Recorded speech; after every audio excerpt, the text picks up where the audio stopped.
We are live, ladies and gentlemen. Woo. Live. Oops. Double toe plow. Double toe plow on this Valentine's Day. Woo. Welcome to America Heals, ladies and gentlemen. It is Sunday night, Valentine's Day, and we're a little bit late tonight. We've all been engaging. Nate and Nola are going at it. All right, good for them. I hope Nate just wipes the floor. That's awesome. We are here tonight. We are sort of post-impeachment trying to figure it out. But, of course, the cold has set in across the land, and we are checking this thing out. We've got one more to join us here. There's Tim. He's with us as well. All right. Happy Valentine's Day. Happy Valentine's Day as we've got Happy Valentine's Day. Toe plow, moving snow. This is a good time to like and share what's going on out there on your Twitter accounts. Please let folks know what we're doing. We are America Heals. This has been a conversation. Cold California. Well, there you go.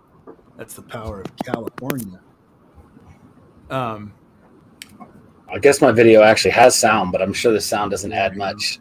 Look at that toe plow kicking out action. Woo! That's awesome. Got the plow cam going, dude. That's sick. That is sick. I want to watch this more than I want to talk about politics. Yeah, I mean, I think it's like a 5-minute video. What if we just do analysis on this and do a whole color and everything? Yeah. Look at him do. You talk about horsepower. He's got a generous pull there, Ace. As you notice, he's holding the toe line that's just straight as an arrow. Oh, it's metaphorical. He's going right into it. Look at him take that tight turn.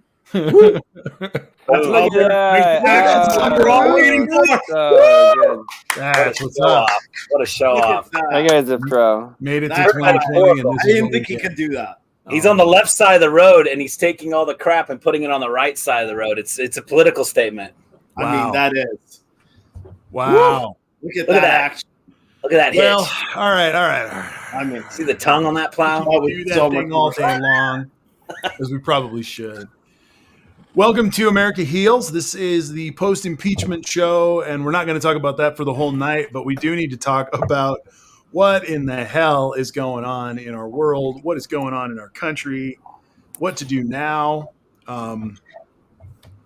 I think it's probably fair for us to kick off with impeachment stuff just because that's what's in the air, and then we can move on from it or stick around with it. There's so much analysis to do, but I just want to begin tonight by recognizing my utter disappointment in the disclaiming and naming of the facts that were around such an insurrection, and the incitement, I believe, was proven more and more over and over again. The incitement was proven. I personally, if I would have been a manager, and I'm not a lawyer, but if I would have been a manager, I would have aimed for conspiracy because I think conspiracy would have been even easier to prove than incitement.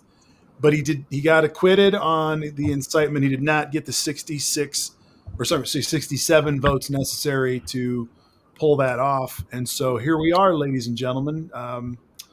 We're caught with a twice impeached former president.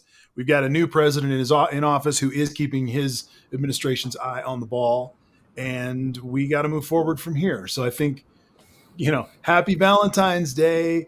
Woo. Love you all, but oh my God, here we go. It's a breakup story on Valentine's. It's a breakup story right? on It Valentine's. totally is. I hear that's a great opener. All right, go for it. I would say out of the 57 guilties, you did have 7 Republicans. I've looked at the numbers, and those 7 did not participate in the objections to the Electoral College. And so then there's other people that also voted not guilty that also did not participate in the objections. But everyone that participated in the objections to the Electoral College also voted not guilty. So the poop list has been pretty well established now.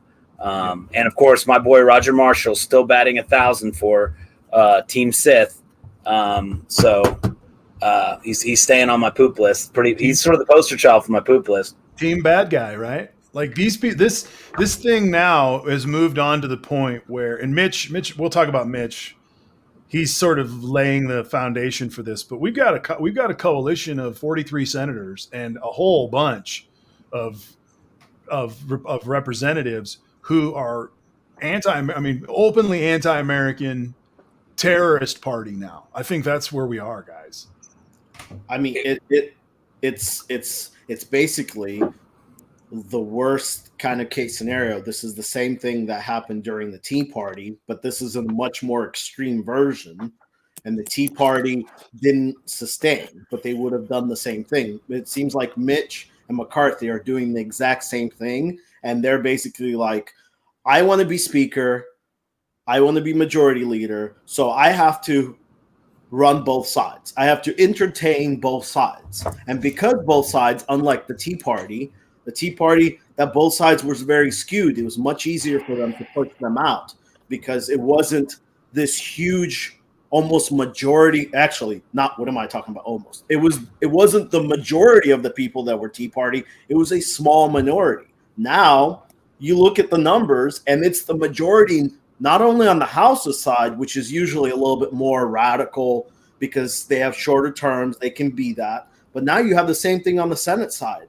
It's majorities. How is Mitch really going to be a speaker, or McCarthy going to be a speaker and Mitch going to be the leader if the majority of his people are on that side? If he denounces it, he's not in power anymore.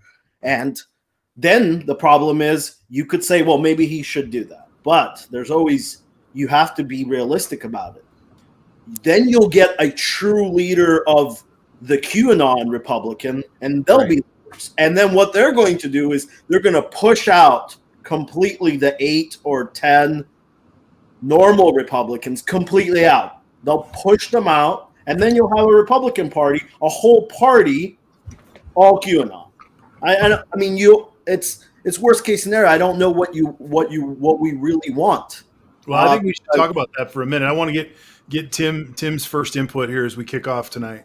Even if it's not QAnon, I mean, I agree that really the result of the impeachment is that we're talking about our breakup because, I mean, not to talk about it in oversimplistic terms, but democracy is really based on both sides agreeing to come together so that we can have civility in society.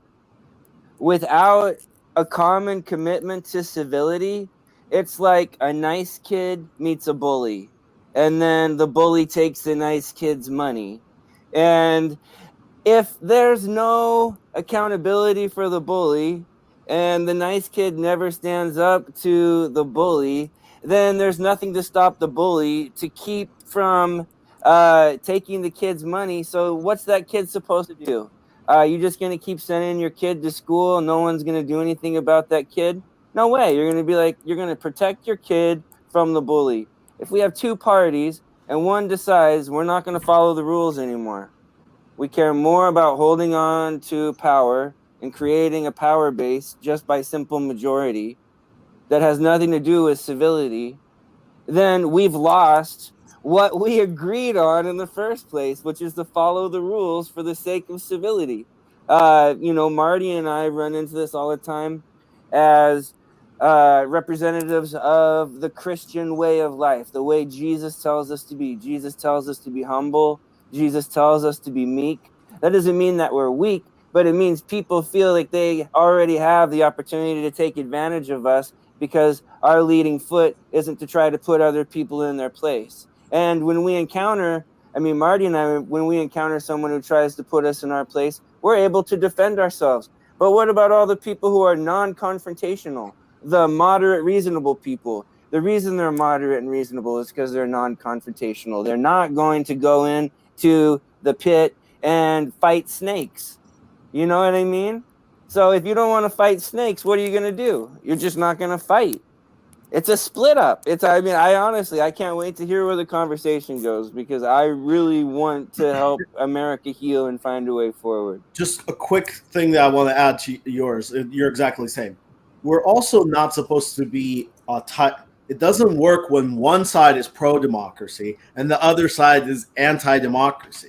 We didn't have that before. We had different ways of thinking, and weirdly enough, the Republicans have been selling to their side that the other side is socialist, they're only socialist, they're communist, and that they're not really part of democracy.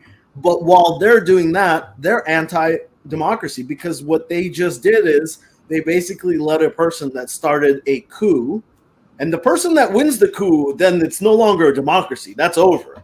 I don't know what it turns into, depending on how he runs the next couple, right? I mean, I'm not good at the terms of authoritarian dictator, but I'm assuming it all shifts depending on how he runs it after he wins the coup.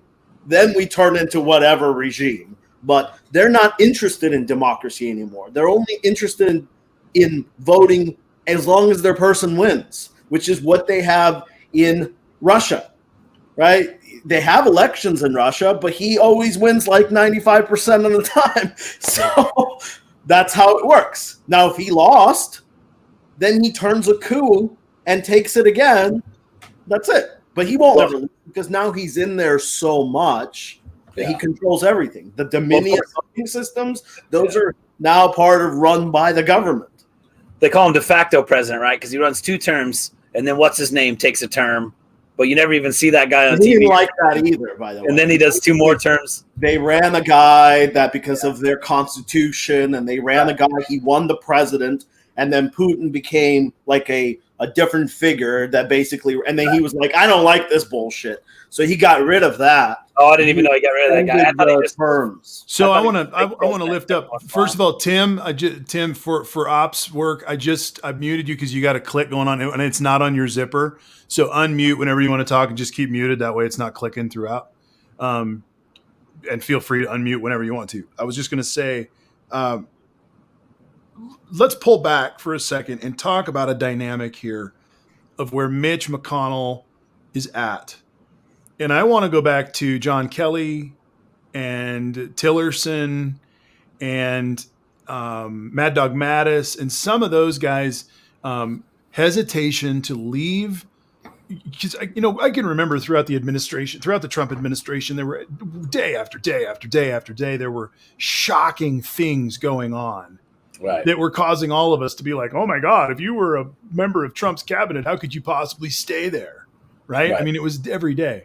And then there became, these various, you heard this throughout the administration, that there were various people sticking around so that they could help stave the tide of Trump's craziness, that they were actually keeping their power just to kind of hold on to time so Trump couldn't go full crazy in that, in another position of power. And so we watched him whittle down. We watched that behavior begin, even through the election. We watched it begin. And then something I don't think that was exploited enough in this impeachment trial was the discussion about why all of these resignations happened the night of the insurrection and the days after. Yeah. And okay, so that's kind of the preface to my question here, but and this is to both Tim and Ace's point as well, but we've watched the fracturing continue to happen. Joe Biden is at a strong 65% approval rating by a sitting president in the first month of his administration. Yeah. 65%. There's a lot packed into that number. People love Joe, but they're also so glad it's not Trump. Like I said, there's all sorts of things psychologically pumped into that number. 65% of Americans approve of this guy. So here we are at the end of Trump's nebulous reign. We're about to watch the criminal proceedings go into place, which is another element of why I think this is important, because you're watching the end of the musical chairs happen during this impeachment thing, and the chairs are now sunk in. Whoever voted in that 43 is welded to Trump forever. I know I've been beating that term, but they're unified. They are one. They are MAGA. They will never unbe MAGA. They can't pull themselves away from MAGA. And yet there are some like Mitch who immediately are going to peel themselves off because they know this is the end of their party. They know they're going to be at a consistent 30% in House and in the Senate and in their state houses within the next couple of cycles, because the people that are dropping away from the Republican Party due to MAGA are profound. That's only going to solidify MAGA. That's going to purify the elements of MAGA. So there's a lot of shit going on in this. And there's also the reality that we don't have legislation in place and laws in place to very well support a 3 or 4 or 5 party candidacy for president. It's just the mechanics aren't there. You have parties in place and you could theoretically fill them up with people, but we don't have a Teddy Roosevelt right now that's going to rally the Bull Moose party based on personality and actually do something for the country. So the only one who's able to do that is MAGA, and MAGA could leave the Republican Party. But I just don't see them giving up all of those levers. Watching Lindsey Graham today, he says to your point, Ace, he says, we're about winning. That's it. We're not about governing well. We're not about loving country. We're not about doing the right thing. We're not about even bringing an end to any of particular issues that the right has had for all of those years. They're not for that. That's not what he's here for. He's here to win. And that was Trump's end teaching, is all you do is win. Yeah. But the difference is, and they've learned from him, is his winning is whatever it takes. And when he says whatever it takes, he usually takes the easier way out, which is cheating. To him, as long as I get the end result is the win. To most people, the win is to do the hard process, to train and do everything to get to the end result. Donald Trump wants to get to the end result fastest and the easiest route. And the easiest route to get to end results is always cheating. It's stealing, it's lying, it's deception, it's everything that will get him to the end result. And then when he doesn't get there, he's going to keep on doing it because he wants the end result. The other thing is, again, kind of have to be realistic of what he did is, a lot of these people, when they cheat and lie and steal and do this, they break laws. So when they lose, they're double screwed, which keeps the coup thing going. Why did we all know that? I mean, we've been talking about this since when? I mean, I can ask the people on the chat, people on here, how long have we all kind of known that January 6th type of thing was going to happen and that, quote, he won't leave? How long have we been talking about this? Years. Right? And why? Because we all know that while he's in president, he's breaking a lot of rules and laws and all kinds of things to stay in president. And when he lost, he would only have to do this because now that he doesn't have power, he's screwed. But that's why he's trying to regain power in a different way, because he knows that now the king has no power and they're going to come after him. It really is no different than Putin. Like Putin, even if he wanted to leave, he can't. As soon as he leaves, he's a dead man. He's screwed over so many powerful figures. So this is the issue. This is what you get when you allow a president to break laws, do corruption in our face. Yeah. And then we go, hey, when he's leave, we'll figure it out. No, because that guy also knows he's been doing corruption in your face and that he's been breaking laws. And he can't leave now. He's tied into it, just like a mobster, by the way. Mobsters mob bosses don't just randomly get up and go, I'm done, guys. I'll see you. Send me my vacation cards. They hide. They either hide or they die because they've screwed over a lot of people. You don't get to retire from that lifestyle. You don't get retired. Once that I thought, what is that quote? I thought I was out and they dragged me back in. Dragging me back in. Right? That's how it works. This is not anything new. So we allowed this to happen. And unfortunately, just like a mob boss, he's got a lot of fealty because either a lot of people have their hands out and they were all taking in. And I mean, think about it. This is my last point. Think about the problem with the conviction as well. If you convict Donald Trump as a party, they're not stupid. They know it doesn't stop there, because once you convict Trump, then you have to go after Ted Cruz and Howley. Yep. They were in on the thing that got the people riled up. And then the House is like 40 members. It's not like 2. The Senate might have 2 or 3 that you kind of overstepped and you could probably censure them or do something. But the House was complicit like hell. I mean, you're going to have to start taking Margie Taylor Greene has to then go because you just convicted Trump. She's done just as worse. I mean, she was praising people the day before January 6th and after it happened. This is the problem with the Republican Party as well. All of them, too many of them, were complicit in this. Did anybody else see John Bolton say? Now I don't know. I've disagreed with him on lots of things, but it seems to me when his view on how the law works has generally been pretty decent. He said even if he had been convicted and what's it called? Sorry, barred from future office, whatever that was called. Yeah. He said that doesn't keep him from running in a primary. It doesn't keep him from being the Republican candidate. It doesn't keep him from being elected president, which is a very interesting point. Now, in other words, disqualifying him for holding a federal office wouldn't, I guess, disqualify him for running for a federal office. And if he wins an election to be president, the Congress just says, no, you can't do that. And you take the second place person. I mean, in other words, his point was it would create kind of an interesting political situation for the Senate to say this person can't be president again. Now, I don't know. Maybe he's wrong. I don't know. I'm not a congressional scholar, but it seemed like an interesting point that, can the Senate doesn't control elections. So if someone wanted to run that you've disqualified, I don't think there's a part in the process that says, well, has the Senate approved this candidate? Anyway, that's sort of just a side note. It does say in the Constitution very clearly that the Senate has the power, if they convict, the power to submit whatever sentence that they want on that situation. It's a civil crime, so it wouldn't be something that they could put him in prison for, but they could write up whatever they decided to do. They can say it. So that's why impeachment is there. The fact is, we live in a country where we have never, ever pulled the trigger on the actual law. And I think that that's really the core issue of being a scofflaw nation, of being a nation that at the end of the day, our most important sovereignty laws, we're willing to blink on.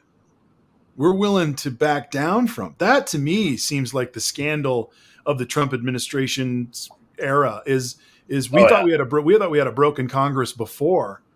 Congress has these opportunities to kind of write a whole bunch of things at one time, and then they don't do it. What Trump has taught us is none of the rules we thought existed exist. Emoluments doesn't exist because the president can keep his businesses. He can have foreign dignitaries staying in his hotels, paying him money directly while he's the president. So that's gone. Forget about emoluments. Emoluments doesn't exist. I bet his computer crashed. Emoluments doesn't exist. We were told all the time about this Hatch Act, right? That that was a nothing because they had Hatch Act's nothing. Apparently, you're not supposed to use political gain for personal financial gain. And what was her name? What's her name? Kellyanne Conway came out and said, "Buy Ivanka fashion." Right off the bat, within the first 3 months, she was on some show saying, because people were being hard on Ivanka, and she said, "You should buy Ivanka's fashion" as a way to, I guess, offset the public reaction. One that slays me is Clinton was investigated after he used his pardon power at the end of his second term. And his stuff was just nothing compared to Trump, and no one even blinked. Just blatant abuse of his pardon power. He pardoned people who would have had power over whether he was found guilty in other circumstances. I mean, that's like the epitome of abusing your pardon power. And then, the other thing is, if you look at a big picture, the biggest worry that I have during 4 years, Trump showed something that we've never seen before. What he's done is he's shown that the president of the United States has way more power than we thought he did. And what he has also shown, which is a lot more scary, he's shown that the Senate and the House have almost no power because the House has subpoena power and he's taking it away from that. So they have no power. They could not stop him at all. And neither did the Senate. The Senate also has no power because they didn't want to use it. But he's basically, at the very least, he's made the House completely, truly powerless. And the reason that they have no power, and this was the key piece for me throughout this whole post-election cycle, the tolerance of the big lie, which to me is a question that needs to be continually looked at by media, by current media. That when they're doing an interview with someone, they need to go back and find when Mitch McConnell or when any of these guys delayed agreeing that Biden won the election. They need to be rung up on a flagpole for that every single time they run an interview, because they gave gasoline to this fire by playing along during those days. Even Mitt said it needs to be looked at. As soon as AP News called it and they decided to not get into that game, that needs to be pulled back, man. We need to expose that shit, because they all were complicit from that point on. Yeah. Even Mitt was saying at the end of November, it needs to be looked into. It needs to be looked into. And he had a perfect chance just to say it's over. Yep. So yes, even a Republican we all kind of try and didn't jump on the this is BS train, and that's horrible. And let's be honest, a big part of the reason January 6th happened is because obviously Trump never conceded. He still hasn't conceded. So, when you have someone who, this is why people concede. This is why Hillary Clinton conceded. Was she could have fought more and she could have probably had better cases and it was closer in some places or whatever, but she knew she could spend a lot of time, a lot of money. It wasn't going to change the outcome. So she quit, because that's what you do. You say, you know what? I roll over. I quit. You won. This is what happens when you don't do that. You get angry people and you use it as fundraisers and you whip people up for it. You move the calendar forward because you don't want to, if you're Hillary Clinton or if you're whoever, you don't want to break the machinery because you're part of a machine. And the next thing, right. There's a reason these senators go home so much, and it's because and there's a reason that they live in a bubble. I think it's a little bit surprising to hear how many people were surprised that the senators didn't know all of these details that the House managers had laid out. In fact, hardly knew them. The fact is, you got to live the life of a senator for a second. You talk about somebody who's living in their own bubble with dozens of people revolving around them, whose job, 85% of their waking hours are dealing with what? Raising money. Yeah. They're constantly on the phone. They're constantly heading to meetings. They're constantly raising money for themselves, for their state party, for other candidates in the country. They are money machines, guys. And so we have to recognize that what really happened in this impeachment is a recognition, and this is where I lose my hope, completely, because what we have is such a corporate, paid for government system, election system, that you can't even really call fraud anymore, because there's so much money coming in. Yeah. This thing, Trump knew he was, the day after he's called that he's not going to win, we start hearing about Deutsche Bank saying, oh, they want their money back. And, oh, shit, he's about to have $400 million of problems he's going to have. He raised all that money in 3 months off this MAGA stuff. Right. He just figured out that the best money in the world, if you're a gold miner looking for the next gold rush, it's politics, baby. There's no better money anywhere. It pours out of the streets of Washington, D.C. Yeah, because they figured out how to use that money. On top of that, politics also gives you power, and power is even more much more expensive than money. Yep. Because it's very expensive to buy power. Well, you already have it. That's the critical point, dude. Because to get power in a democratic system takes political capital, work, honesty, integrity, and years. What's the critical thing that they made fun of Joe Biden about? The core one-liner that they made fun of Joe Biden about. He's in his basement. 47 years. Oh, 47 years. Those two things. Yeah, nothing. Which I always was amazed by. To me, that's 47 years of getting reelected and reelected and reelected. That's like laughing at somebody who's been in a long marriage. Yeah. He piloted an unanimous bill. He piloted an almost unanimous bill, the legendary crime bill they like to pick on him for, that was basically unanimous. I mean, over time, it proved to not be great, but it was everyone's favorite bill that year, I think. And let's talk about that. If we want a little bit of a lens of history around that, I do remember it. Yeah. Crime was a major problem, and both parties were heading down that track. But Joe Biden at the time was one of the more conservative Democrats who was leading that charge. And the thing about Joe Biden is this: he was the guy who did that shitty crime bill. Yeah, in a lot of ways. Right. And you know what else he did? He recognized it. And he's helped to try to make some amends, and he's going to continue to make more amends. This is a guy who learned from mistakes, and that's what we want in a leader. Yeah. MAGA. If that crime bill They have a godhead as a leader. They don't have a leader who can evolve or make a mistake or talk about it. He's a deity to them. He's perfect. And although I'm not defending the crime bill, but imagine if that crime bill was written by only Republicans. Correct. Think about it that way. That crime bill became worse as the years have gone too, because it overlooked we got data that went, oh man, this thing is way too racially built. Mm-hmm. But originally, the Democrats voted for it as well, and they didn't think that. They didn't see the bigger picture. They missed it, just like any bill. But imagine if that bill was written by actual Republicans. Mm-hmm. Because that would have been their law and order. We've seen when they write immigration bills, what they do, they put kids in cages. That's what they do.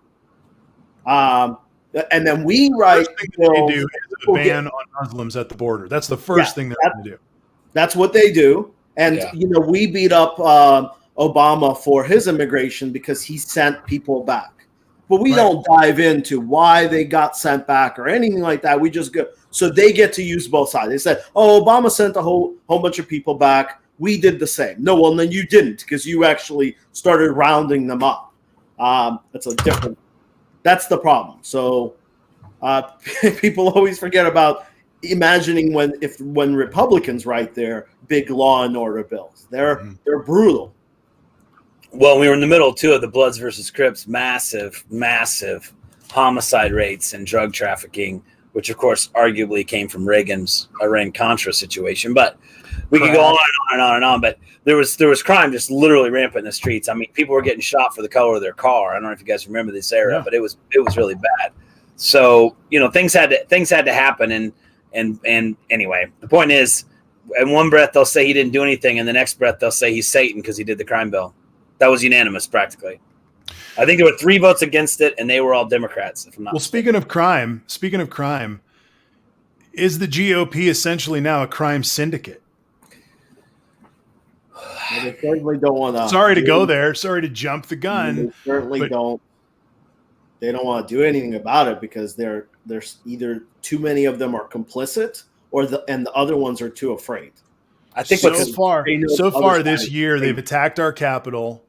And they've not backed down from those efforts. I mean, politicians have denounced it as a horrible act, but many of them have not done anything to stop it from happening again. So therefore, are we not acquiescing to March 4th is one of the next threats? There will probably be other threats about this year. I've heard that they're actually utilizing churches, evangelical churches, to dispense this knowledge about where and when the attacks are going to be. So that's what's happening in conservative fundamentalist churches right now on Sunday. So, I mean, at this point, if you're a GOPer, back to gangs, Jeff. Yeah. Right. You don't negotiate with a bang. You can't negotiate with a gang, right? It's oil and water. I think a gang is a good analogy because a gang isn't necessarily about who's going to be the best leader for the gang and make everybody the healthiest and strongest they can be. The best leader for the gang is the one who has the most power and the most clout behind them to back up their power. And that's the real problem, whether they're a crime syndicate or not. The GOP is no longer invested in electing the best leader for the country. They are only invested in electing the best leader for their gang, for their party. I think what'll be the next big litmus test. They're talking about doing a 9/11 style investigation into this whole thing. So what happens? You got the House panel together. The Democrats are asking, I don't know, Mike Pence how scared he was when he ran from the building, or what direct communication he had with the president, or whatever. And is it going to get to Matt Gaetz, and Matt Gaetz stands up and says, "This is ridiculous. Presidents have always made mistakes. We didn't investigate him forever. He's just going to pull this old crap he's been pulling for 4 years." Or is the message going to get out and they're going to try and be reasonable and responsible and actually get to the bottom. And because the truth is, the commission will just put out, here's what happened, here's the steps. It doesn't find anyone guilty. It has less point than an impeachment. But we'll know that very quickly. If this investigation hits and Jim Jordan and Matt Gaetz are playing their Beavis and Butthead pitbull partisan bullshit, then we know what the party is. It's absolutely a gang. It's absolutely bullshit. And I don't see any reason why they wouldn't. I don't see any reason why they wouldn't continue this charade. But you never know. I mean, maybe Mitch McConnell and some of these other party leaders have some power, and they're actually hearings, and they're kind of clean cut. And yeah, it looks like the president knew what was up and did the wrong thing. And we need to put laws in place to prevent it in the future or whatever. I think the easiest way to fix this is, instead of having like a 9/11 commission, they really do need a special counsel. They need like another Mueller type, but better, out there that has broad range of capabilities. That's what you need, because you need people to go. You need someone with the range to go to someone, and they can't say no to you at all. So when he goes, I need all of your phone records, Marjorie Taylor Greene and Gates, I need all of your records. They're going to do it. They have broad range. That's the only way to fix this. And I guarantee you this will happen, because everybody talking about the new AG even touching this, it would be a disaster. He's never going to do it. So they put in a Mueller type of investigator that has broad range, and they go, we're staying out of this. He's going to do his thing. We're staying out of it. That's going to be the key. And it's going to come in that way, I believe, as well. And the reason I believe that very seriously, it was the tell from this week where the memo went out to all the Trump DOJ appointees in the Department of Justice to hand in their resignations. So we're about to have the Merrick Garland administration in the Attorney General's seat. And before we even begin, before he even has the opportunity to get confirmed, we're already moving to clean house so that the rebuilding can be done, because corruption is the number one. It's number one from this point on. And you have to assume that anything the Republicans have touched and anything the Democrats have touched at this point, but specifically the Republicans, is completely fucking corrupt. It's upside down corrupt. And you also have to assume that these people who are on, and I'm going to kind of switch gears a little bit and saying those people that are on Periscope, who are gathering around MAGA, who are still purporting the lie that Trump won the election, are dangerous. Many of them are uncharged criminals, in my opinion, that are a threat to our country. So we've moved past the civility of listening to the argument. We've moved past the tolerance of the abuser in the room. One of the things that happens in a setting where I'm dealing with, in a family situation where someone is the blatant alcoholic abuser who's beating everybody up and everybody's too scared to tell me when we're having an interview or something like that is happening, it's very easy to tell because of what people don't say. And what people don't say in the Republican Party are any new ideas or anything outside of the very narrow lane of MAGA. There's no new ideas. They aren't tolerated in the party. And what we're also going to see in the next stretch is we're going to see some new ideas being. Mitt Romney pulled one when in his $3,000 child credit piece. Whether or not you like that policy, that was Mitt adding to the process. Jim Jordan, Matt Gaetz, have no policy.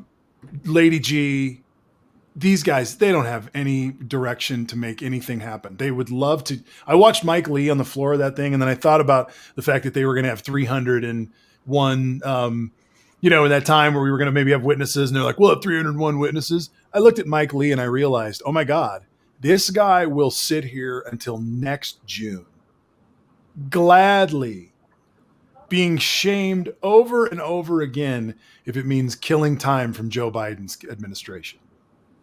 You could see it on his face. They don't want to do anything. And the most important thing we can do is govern, and govern quickly, and govern now.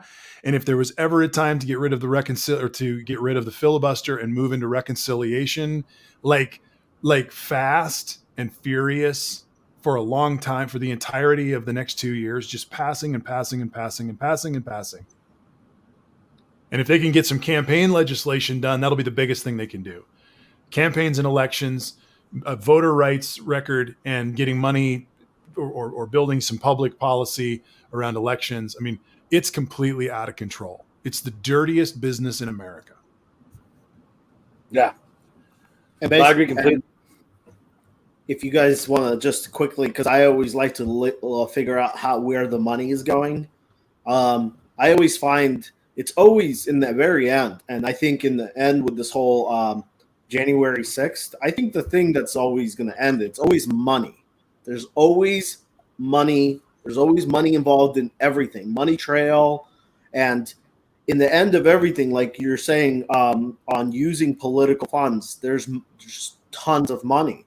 And people think that you can only go, well, they can't use that money. The money is only for them running. That's not true.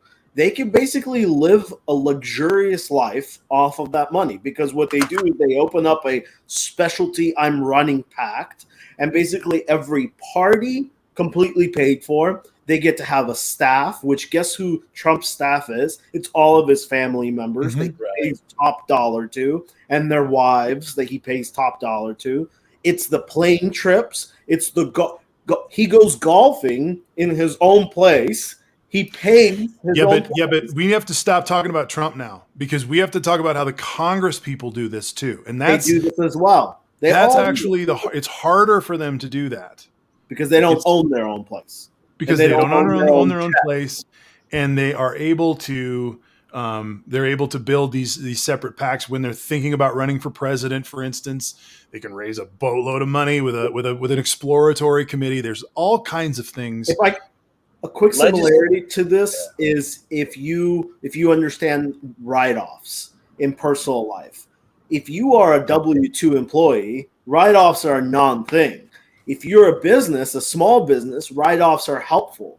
The bigger the business, the more ridiculous your write-offs are, because you can hide the money in multiple places. So Joe Smo from Kansas, he doesn't have a private plane that he gets to fly. He doesn't have $1 million hosting parties. He doesn't have anywhere to hide it. He can maybe have an assistant, and it's smaller things. But when you open it up, that's how the money gets funneled. The bigger you are, the more you have, the more you can write off. It's unfair, our system. I do believe legislators in all levels. I mean, I know there's obviously things like they'll write a book and then they sell millions of copies of their book, and that's one way to funnel money to a senator.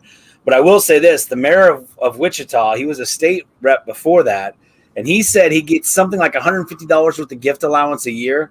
So if he gets two tickets to a KU game, say two separate occasions, sometimes the second occasion he has to actually pay for part of the ticket to make sure he's not receiving a gift of over $150 a year. And he has all this paperwork to fill it all out. Yep. Then he ran for mayor, and the last mayor was accused of having private meetings and being flown on vacations and all kinds of stuff. There were no rules like that for the mayor of Wichita. Mayor of Wichita can accept endless gifts. Literally, there was no paper trail, nothing. So I'm just extrapolating without any actual data that a U.S. senator has probably a ton of rules, but I guarantee Donald Trump right now as a private citizen has no rules about fundraising, more or less, besides basic tax rules. Now, of course, if he ends up running into that money into a campaign, he's got to keep his buckets straight. But you've also got, he raised money into even probably not PACs. He raised money into just funddonaldtrump.com. You read the small print.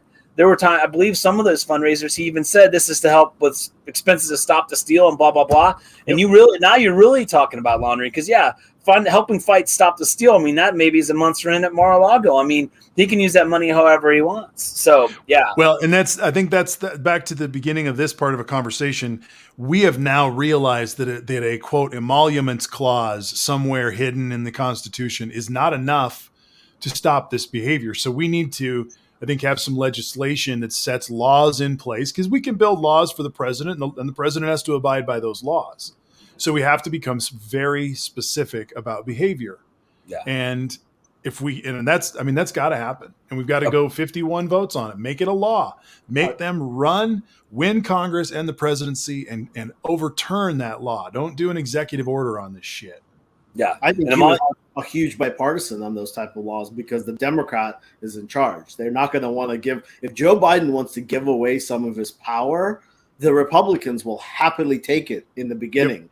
because they're like, well, we don't want him to have this power for 4 years. So well, and I think that's where Joe was at with this impeachment thing too. I think every minute that it isn't about COVID right now, because he can't get anything done until COVID's done.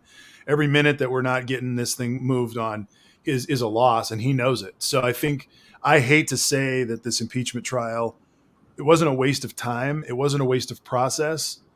But yesterday, when half of my brain was like, "Oh my God, let's bring them all to the witness stand and let's find true justice," it was tempered with the reality that I just saw it was Mike Lee for some reason who just gave me that inkling of, oh, we would love to go down that road because we're not going to change our fucking mind, and we'll kill all of your time if you'll let us. And we have proof of this. I said that the thing that made me so upset is the Republicans will, just like Trump, they will nail, claw, steal, do whatever it takes to get a win. It doesn't matter. They want the end result. And we have proof. How? We have 2 impeachment trials in where we remember each one of them. No one remembers what happened in Clinton. That was 2, and definitely not Nixon. 2 back-to-back. Interestingly enough, in both impeachment trials, the same tactics were used by different sides. Mm-hmm. But what made me upset is the Republicans won both of those tactics. So here's the example. The Democrats, in the first impeachment trial, said, we want witnesses. They knew they weren't going to get witnesses because the Republicans told them no. So what did the Democrats do? They said, fine, you won't give us witnesses. We're going to make this the biggest pain in the ass you've ever seen. The rule of the impeachment trial is every single time you introduce an amendment or a rule, for example, we want a witness, we want John Bolton, you get 2 hours on each side to argue it. So what they said is, we're going to introduce 35 witnesses, and for 2 hours, we're going to talk, and we're going to do what? Filibuster this whole thing. We're just going to keep on doing it and doing it and doing it. And this wasn't far ago. I still remember what happened. They did that for 8, and they gave up. Yep. They did this, and the Republicans won. This time around, the Republicans told them the same thing. They said, oh, you want witnesses. We want 100 witnesses, and we're going to filibuster you for 200 hours. We'll drag this out. And the difference is the Democrats know that the Republicans will actually do it. Yep. They'll actually do it. They don't have anything else to do. 4 months if they want to. That's the problem. The problem is we lost the first time where we shouldn't have. We should have filibustered the hell out of it and just made it look worse and worse, but we didn't because we felt like that would look bad on the Democrats for being so petty. The Republicans don't give a hell. They just want to win. Yep. They don't care how they look at the current time. They care what the end result is. So they said, we'll filibuster this thing for months if you want. You'll never get a witness. And this is exactly where Democrats always fumble the ball, for that exact reason that you said, Ace, because we don't want to go on the attack, because right now we should be like, oh, well, that didn't work.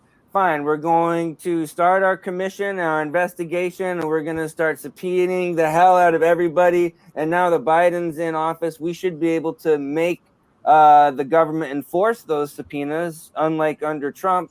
But we're not going to do it. It's not going to happen. We're just going to talk about it.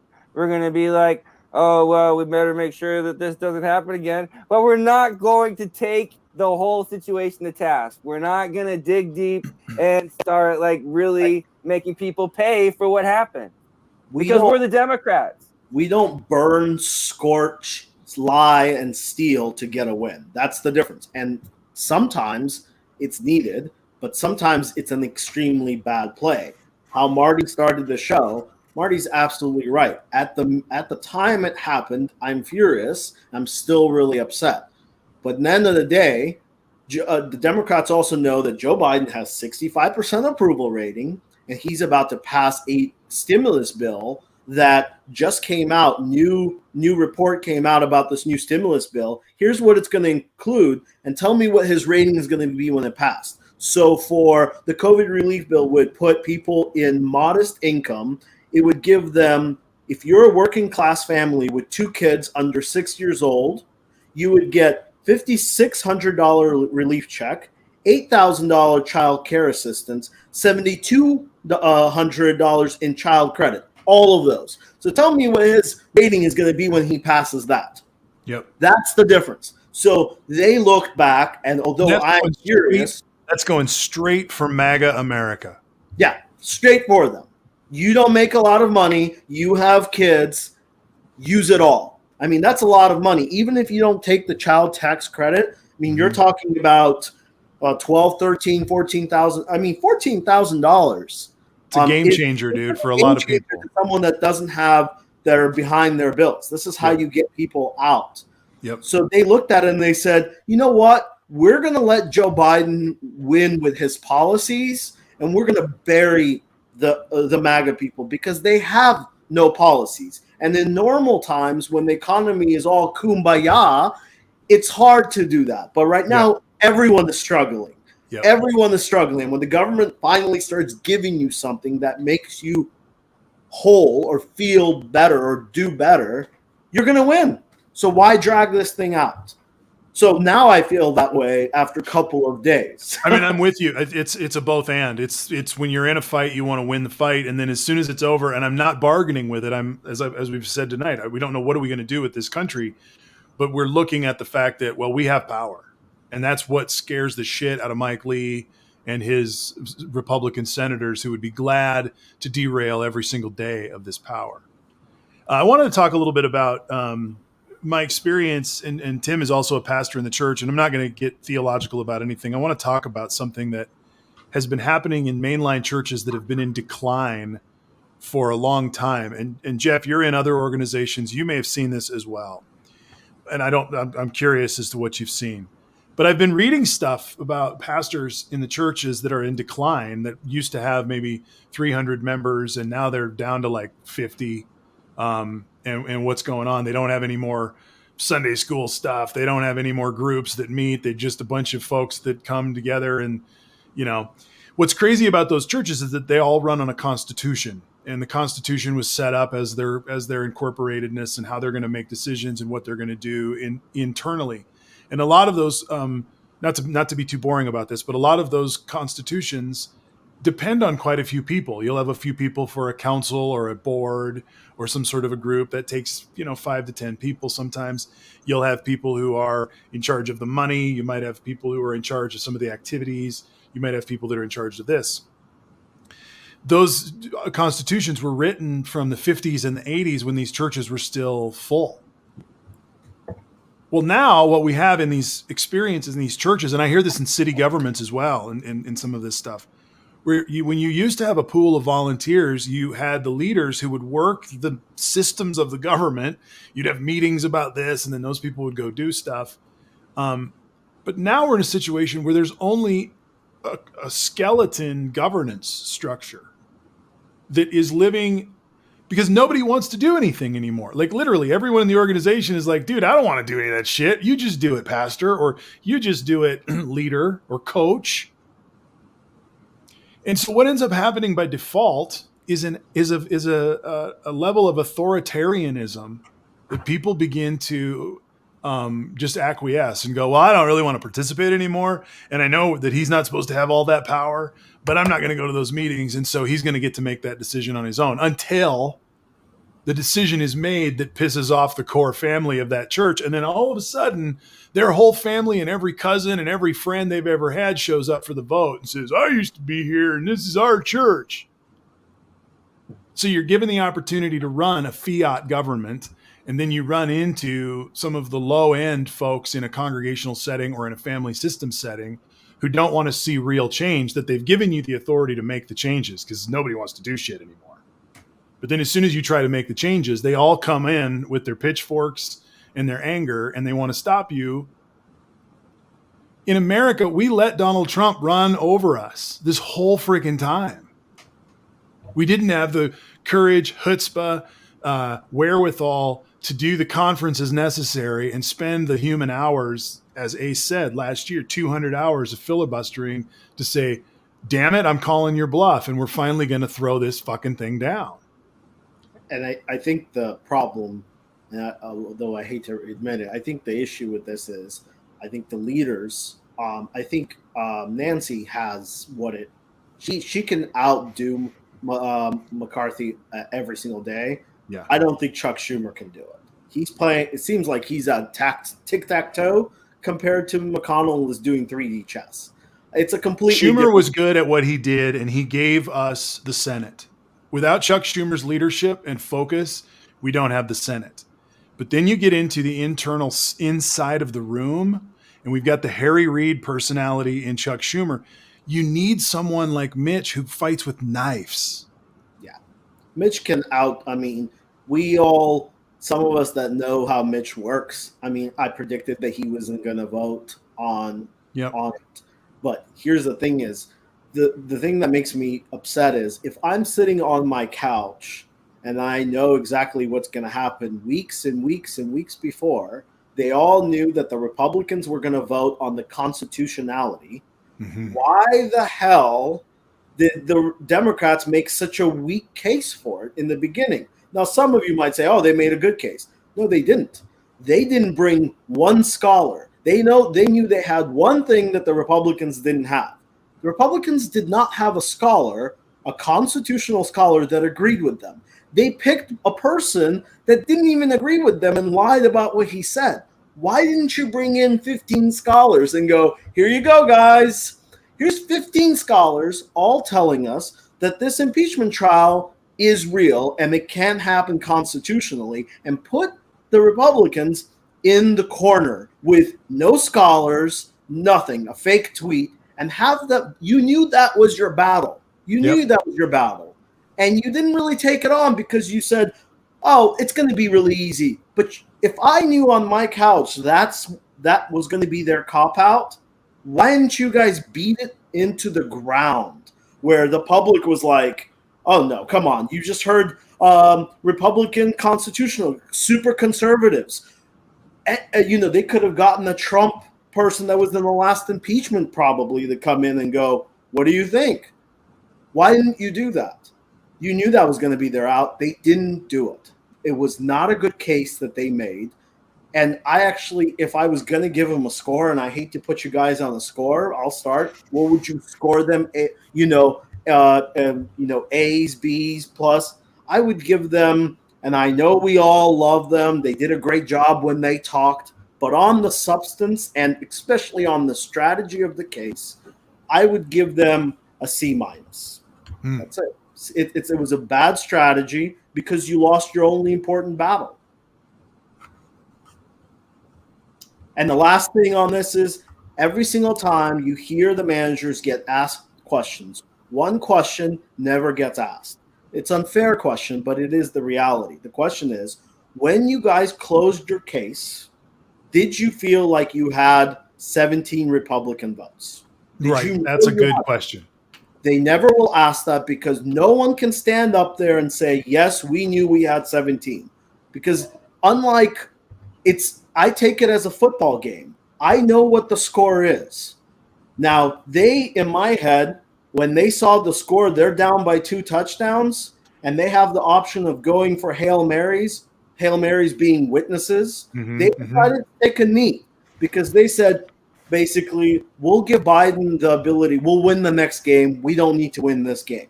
And that's what some of us think. I think your question is right on in the sense of, did they really believe they had the 17? And I think we know the answer. I mean, I saw Raskin. I think, they're hoping they're appealing to humans, better angels, but. So, I mean, other people have said it too. I don't want to cut you off, Jeff. I'll just go really quick. I'm not a legal scholar, but I'll just say that listening to the arguments and presenting such an obvious case, my concern is that the case really should make itself. You look at the evidence, you're like, the dude's guilty as fuck. Let's just get on with it. The issue is, even if they did an A+ job in presenting the case, you're not going to have the votes because the Republican Party's no longer invested in, is this the right thing to do? Is this what's best for people? They're only invested in, how does this work for me and for my party? You know what? It's like convicting Trump doesn't work for the Republican Party. So, of course, they are not going to do it. Even if they know he's guilty as fuck, they're not going to do it. And the second side to that, what I was getting ready to say is the Democrats also are faced with the question of, do you impeach for this? Right. And I mean, I think we all agree, if you don't impeach for this, when would you ever impeach? I mean, the president, the executive branch, didn't protect the legislative branch, and in fact sent a mob to the legislative branch. I mean, if you don't impeach for that, when would you ever impeach a president? I mean, what they shoot someone on television and then the Senate would impeach him? I mean, like, what's the next thing? I mean, it's, we are literally an indirect homicide. In other words, at some point you have to impeach, whether you think it's going to pass or not. I mean, you just have to. It's it's your responsibility. Now, I think there's a second point to this, by the way, is maybe the Democrats were super smart because they got 7 Republicans to go against their state Republican parties. Some of them are now being censured and fought against by their own states' Republican parties. So they kind of forced a couple Republicans to pick a side and stick their head up, and they did. And it's also the most votes that have ever been to convict a president. So there's several wins here, even if it's not an actual win. It also puts McConnell and some others in a situation where they say, hey, we should have a 9/11 style commission. We should investigate. And again, the next step will really what will be most interesting to me is, do they start an investigation? And Matt Gaetz just charges around peacocking like he always does. Yep. Does what's his name? Worley. I can never get his name quite right. The Missouri guy. Is he going to also poppycock around and say it's all BS? Because I think, that's where things are going to start moving faster, is by putting this pressure on the Republican Party to decide, are you going to make a mockery out of this investigation? Are you going to let people say something like, I was there because Trump told me to, and let it ride? Or are you're going to spend the next 20 minutes yelling at him about, well, if I told you to jump off a bridge, would you? Or whatever other crap, Matt Gaetz and Jim Jordan can come up with out of their below average intelligences. So I think you're also going to see Homeland Security. I have a prediction, and I think that you're going to see Homeland Security within the next 10 days to 2 weeks being very specific about looking in depth at these groups.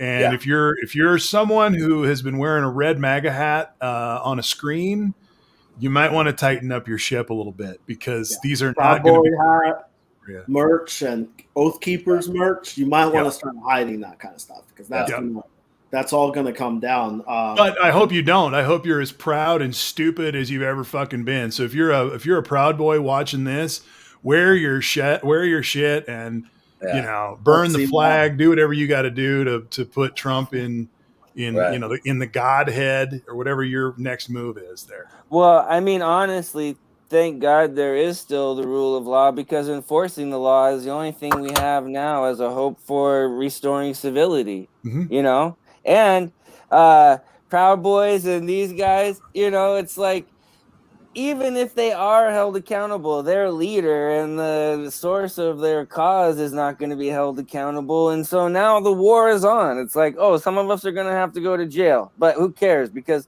that's what happens in a war, Yeah, that's what they're saying, literally. Without accountability, there's nothing to stop them. You can literally go to the Capitol, bust the doors down, kill somebody, and you might spend some time in jail, but it won't be anything serious, because it's not that big of a deal anymore. We don't hold it seriously anymore. We're not going to hold the person who said, do it for me, accountable, and we're not going to make him face justice. Then there is absolutely nothing to stop anyone, including a grandiose Proud Boy with a fantasy of being the next Messiah, from leading the next insurrection on the U.S. Capitol.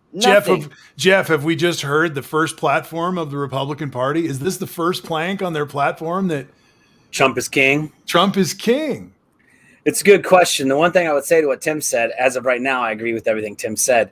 But even Mitch McConnell was saying, Trump's now open for criminal investigation and prosecution. I know the district attorney of D.C. is already looking at charging him with something. So the other thing that happens is he's not president anymore, and so he can be charged with anything, and he can be taken to court. And I guess the only thing I would say, as I said from the get-go, I think we need to be very contemplative, make a plan, whatever's the best. When they talk about Congress, should Congress impeach? Luke and Ace were extremely aggressive that yes, we should, and I still think it was the right thing to do. But I would say for the next step, if it goes to a criminal situation, it better be a win. You can't go criminal and then get him acquitted. If you're going to go criminal, you better have the receipts in front of you before you even charge him. Because if you take him to court for inciting a riot, the criminal charge of inciting a riot, and you get to the court phase and no one's showing up and blah blah blah blah blah. I mean, come on. I mean, because if you acquit him again, now he's he's gotten past every single gate that should have controlled his behavior. And if you charge him with something and it doesn't stick, you just create a monster. Man, at some point, it's like those of us that have kids. You tell a kid, if you do that again, you're in trouble. If you let him do it again and you don't get him in trouble, you're raising a monster. You have to say, if you do that again, you're in trouble. And no matter how much you don't want to enforce it, when they do it again, you have to enforce it, because otherwise you're worthless. You're pointless. They'll just do whatever they want forever. You have to pick a line and stick to it. So I would just say whatever they're going to do next with Trump, they better pick a line. Only charge him with things you can win, because the truth is we need to convict him for something. I mean, get him for tax evasion. People gone to prison for a long time for that. And then while he's in jail for tax evasion, compel his DNA test and just start piling on. That's what they got Capone for. I mean, talk about organized crime. Right. I think the scary part of that is he does have a pretty big crowd, though. I think the issue is we don't know how big his crowd is, and the worry is, if you're a Biden administration, is when they start convicting him, are you going to have major unrest in the cities? That's the beauty of his guns, by the way, not like so, because I mean, it's definitely not 72 million, but how big of a crowd are you going to get in New York with what they're going to call, a Democratic-led bogus investigation? Because don't forget, unfortunately, all of these investigations, they're all Democratic-led. Those are Democratic. I mean, they're right to be led, but they are led by Democrats. So I am a little worried about what is the unrest that you'll get. I think if it's state level, especially state level, if it's actually the D.C. Attorney General, that's much better than, of course, Homeland Security, FBI, any of that. Because anything that's national level, that they're just going to see the deep states after him, So I do think it's better if it's not. I'm going to go ahead and say, fuck that shit. Roll him up on everything you can roll him up on and bleed his ass dry from energy and money and time. Fair enough. And lawyers, and roll him up for parking tickets all the way to anything else you can find on that son of a gum under the seats of Air Force One. That's right. And I'll just say that you can expect people to be protesting and fighting and trying to defend him. Expect it. Yep. You can bet that it's going to happen. If you work for the Capitol Police and this has anything to do with the Capitol in the future, you're going to want to have no climb fences around the Capitol. Okay? Yep. It's not over because nothing happened to stop it the first time. No, I live in Colorado, and I drive up north, and I can see the 3% signs on guys' trucks. They're living large. They think that they're doing just fine. So you know what you do? You roll up their leader, and you just keep him on the run until you get him, because he's a freaking criminal. And money is still an issue. There was a report that came out that basically they didn't know if he had enough money to spend if the trial was going to get extended by another 2 to 3 to 4 weeks. He's going to run out of banks that will work with him. They were they paid those guys an anonymous source, and then they told them that a source close with the Trump administration are, if the legal team was going to change, if a trial was going to extend, and the answer was that's a $26 million question, in it's expensive to extend these trials. These guys were getting paid handsomely, because you're not going to get anyone else. Mm-hmm. So you have to overpay when you don't have when you can't get a good lawyer. You have to overpay for that. I love the part where Van der Veen was playing the Bobby Knight, just getting hella pissed about whatever he was mad about. Understand that guy's ups and downs. And the senators have been in that kind of conversation most of their life, right? I mean, anybody that's really watches any legislation, it's like that 100% of the time. And there's no judge to say that's not appropriate or whatever. You can kind of say what you want. And the madder he got, the more they got up and didn't address his question, kept talking calmly. He just kept getting madder and madder. I'm like, this guy's going to absolutely have a heart attack in the middle of the Senate. It was amazing because, and I know, of course, he was also play acting, but oh my God, the madder he got about whatever Castro, I hope he misquoted. And then he's like, acting like Castro wasn't answering his question. Castro doesn't have to answer your damn questions. And Van der Veen, or no, it was Castro that kept getting up and saying, my peers here. I was like, when did Castro become a senator? Right. If I was a Democratic senator, I think, did Tim just lose power, or his kids playing with the lights? Somebody just shut you off, dude. He's got his mic off too. We can't even hear what he's doing. But yeah, anyway, I thought there was a lot of moments in there that were just like, oh my gosh. I mean, I can't believe those are the people he could. I mean, I don't know how he picked those people, but I mean, it just proves how unimportant it was to him, because he obviously didn't have the A1 team. I mean, that team was brutally bad. Well, and that I was his third team or whatever. I think he knew that he was. I think he knew that he was going to be okay. Yeah. He wanted to. Trump told him, I need you to muddy this thing up. You're going too easy. I need you to dirty some faces on the other side. Don't forget who we're dealing with. We're dealing with people that all they're about to do is to own the libs. That's all they were trying to do. Trump told them, go out there and own these libs. That's what they did. They wanted to beat them up, and that's what they did. But my last, I have to just, this is the last time I'm going to beat up on Schumer. But this is the issue with the whole situation is, how is it possible that when Schumer is in control, he has less power than when McConnell was in control?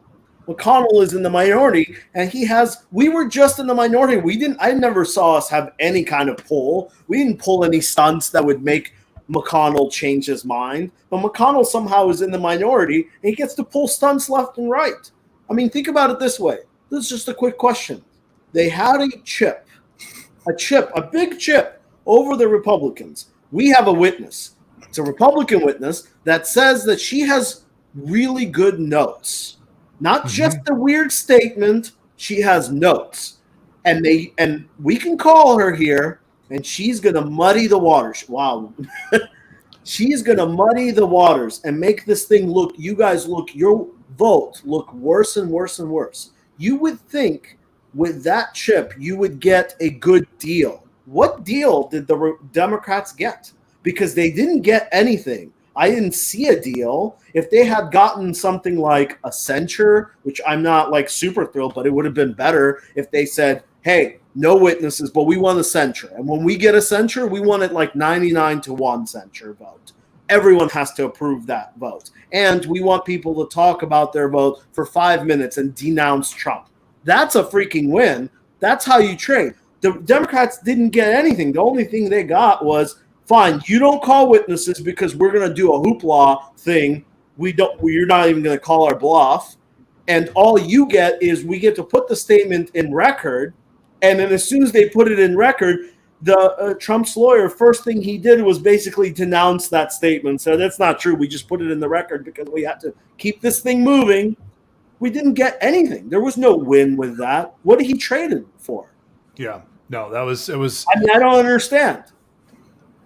Well, I think, to answer your question, I believe, and this goes to your prior point, I really think that they thought that just bringing in that one bit of language from her was enough to slam dunk the victory. I really do. Or they knew that was the argument that they wanted to fulfill, and they knew that no matter what they did from that point on, there was going to be a loss. But I did think that it helped their argument to have that document included in the record. It did give color to the McCarthy, experience. And so I think they can say legally that they made the entire argument that they were trying to make, and that they weren't going to get the votes, and they didn't waste the 200 hours on the filibuster. The problem with that is I agree with you, but I know when they say that, it can't be true. Why do I know that? Because if they just wanted the statement to be put into the report, they would have done an amendment right before they voted for witnesses that says, we want this statement put in the record. It would have either failed or not failed. And if it had failed, then they would have said, okay, fine, you don't want it, we'll vote for witnesses then. But they didn't. And there's a report that just came out in New York Times that basically says They put this vote in to vote for witnesses last minute, and they didn't have a plan. They thought it was going to fall, and it didn't fall, and they didn't have a plan of what to do next. Wow. That's the problem. So that's the issue. That's shitty. That's the report. They didn't have a plan. They thought it was going to fail or come 50-50. And I don't understand who is counting votes on the Democratic side. Because if I know what the votes are, and by the way, I bet on this with my money on a betting website, and I bet that they were going to get 7 to 8 votes. And I won. I was counting on my couch. I knew all the votes. How did they not know the votes? It's not possible. It's just, I think they just wanted to they said, next week is a vacation. Let's get this thing done with. Biden's at 65%. We already put enough crap on the Republicans. Let's move on. And I'm Remember what vacation means. This is critical. When we say the word vacation, it's easy for us to go, oh yeah, they're going on vacation and they're going to go, screw off and enjoy themselves for a week. Remember what this means. Vacation is more important than being in Congress if you are raising money. It's all about raising money. So I hear the critique about the vacation, but if you want to win in 22, cutting out these vacations and the left is all about, let's cut these vacations out. Why are they going on vacation? That's an outrage. You want to win in 22. That's what that vacation stuff is about. So we have to have a little more knowledge about our politics than the reactionary stuff that these words will cause us to do. You're never on vacation when you're in office. You might get to go party a little bit, but you're raising money 24/7. So I lift that up as a critique here to that. A couple of comments on the comments. I think another thing to think about is they're going to have this investigation. Obviously there's going to be investigations. I mean, Benghazi had 7 investigations. Clearly the insurrection was going to have investigations regardless of what everyone said after the impeachment vote. So you do the investigations, and let's just say over the next year and a half, you do 2 or whatever. Maybe there's only 1, who knows? But you get to the end and someone says, yeah, Trump knew what was going on. Maybe this is the key piece of information. He told somebody over the phone, those rioters care more about my loss than you do. Okay. Let's say that's the heaviest piece of evidence that Donald Trump knew exactly what was going on, and you refused to call them off because they cared more about the loss than the senators did. Now, when I go to run for re-election as a senator, and I get up and they say, well, why did you vote that Donald Trump was innocent when he clearly knew what was going on because this investigation's yielded this information? They could have said, I didn't have that information. When we voted, we didn't have that information. Well, but by getting the statement in, their opponent could say he absolutely had this information. The statement of the biggest shoe that dropped was read into the impeachment, and he still voted innocent. So he did know, and he did vote the wrong way. It is provable now in historical fact. So it's election stuff. I think it could be election stuff, or even just to fight with them in the future. Hey, look, you're the guy that knew what we just found out in the House because we told you when we were impeaching, and you voted he was innocent even when you knew the truth. I mean, I don't know, just my 2 cents. I think someone wanted to put a line in the sand to just say that was really the best witness they were going to get, in my opinion, unless you had somebody like Stephen Miller or somebody flip on Trump, which again is extremely unlikely. So they had a pretty good statement from a pretty good witness, and they got it in. The fix was in. I mean, like we were saying before we came on air briefly, Bill Clinton's biggest loss in his impeachment was 55-45, and that was on obstruction of justice, and he lied to an investigator under oath. On tape. And he apologized for lying to an investigator under oath on tape. I mean, most people say he never admitted what he did and said sorry. He actually did. There's you can find it. He said, I lied to the investigators. I had an inappropriate relationship with Monica, and I lied to my family and country about it. More importantly, I lied to my family. I think he says I lied to my country, lied to the investigators. More importantly, I lied to my family. Long story short, he was caught red-handed, and he got 55-45. So I mean, I guess what we really are learning basically is impeachment doesn't really exist. Impeachment is an exercise. And I'm sure there was political fallout from, for example, Clinton's impeachment. I'm sure there's people that voted that he was not guilty, that when they ran for their re-election, it got brought up, hey, this person thought somehow, but with all the information, voted with Clinton. Can you believe it? I'm sure. I don't know. Zach might have the history, but I'm sure people got primaried with it or beat by the other party or whatever. So, I mean, I guess that's all in my mind, the one thing I do think we did was we did put several of these people on the record. I do think it's also going to be interesting to see what happens to these 7 people. I know Zach says none of them had to worry about being primary. But, I mean, the state Republican parties are going to censure a senator who clearly voted his conscience and what actually happened. I mean, I don't know how that works. I mean, when you're in a state that censures their congressperson for saying the right thing, like a Nebraska Republican, and Sass is saying, I have to vote to impeach him because he did it and he tried to kill us. Now your party censures him for it. Like, I mean, how does that even? And now, if I'm a Republican in Nebraska, I'm sitting here going, I agree with Sass. Like, that seems reasonable to me. Like, why would my party not like? So, I think a lot of people were forced to make a decision. Now, does that mean Sass is primary next time he runs and disappears? I don't know. But I think a lot of this is just about putting down the cones in the road that says this person was a Trumper. This person chose to be a Trumper. I think you're absolutely right. So here's the question on the floor. Is there a vacuum somewhere that could be filled with a non-Republican presence? I'm going to go back to a California kind of moment, and think about Arnold, or talking about a personality that could revamp the conservative wing of the Republican Party, because to me, maybe that's Joe Biden. Maybe that's why Joe Biden is such a perfect candidate for being right now, where he's able to give some of these guys some cover somehow. But you're right. The party structure, literally this morning, the Louisiana Republican Party got together and censured, what's his name from Louisiana? Like Cassidy. They got him done in the morning.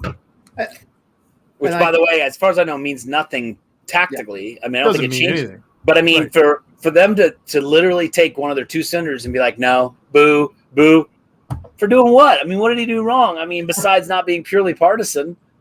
And I think that on this one, I think that there's 2 calculations, and just like we knew what was going to happen then with Trump.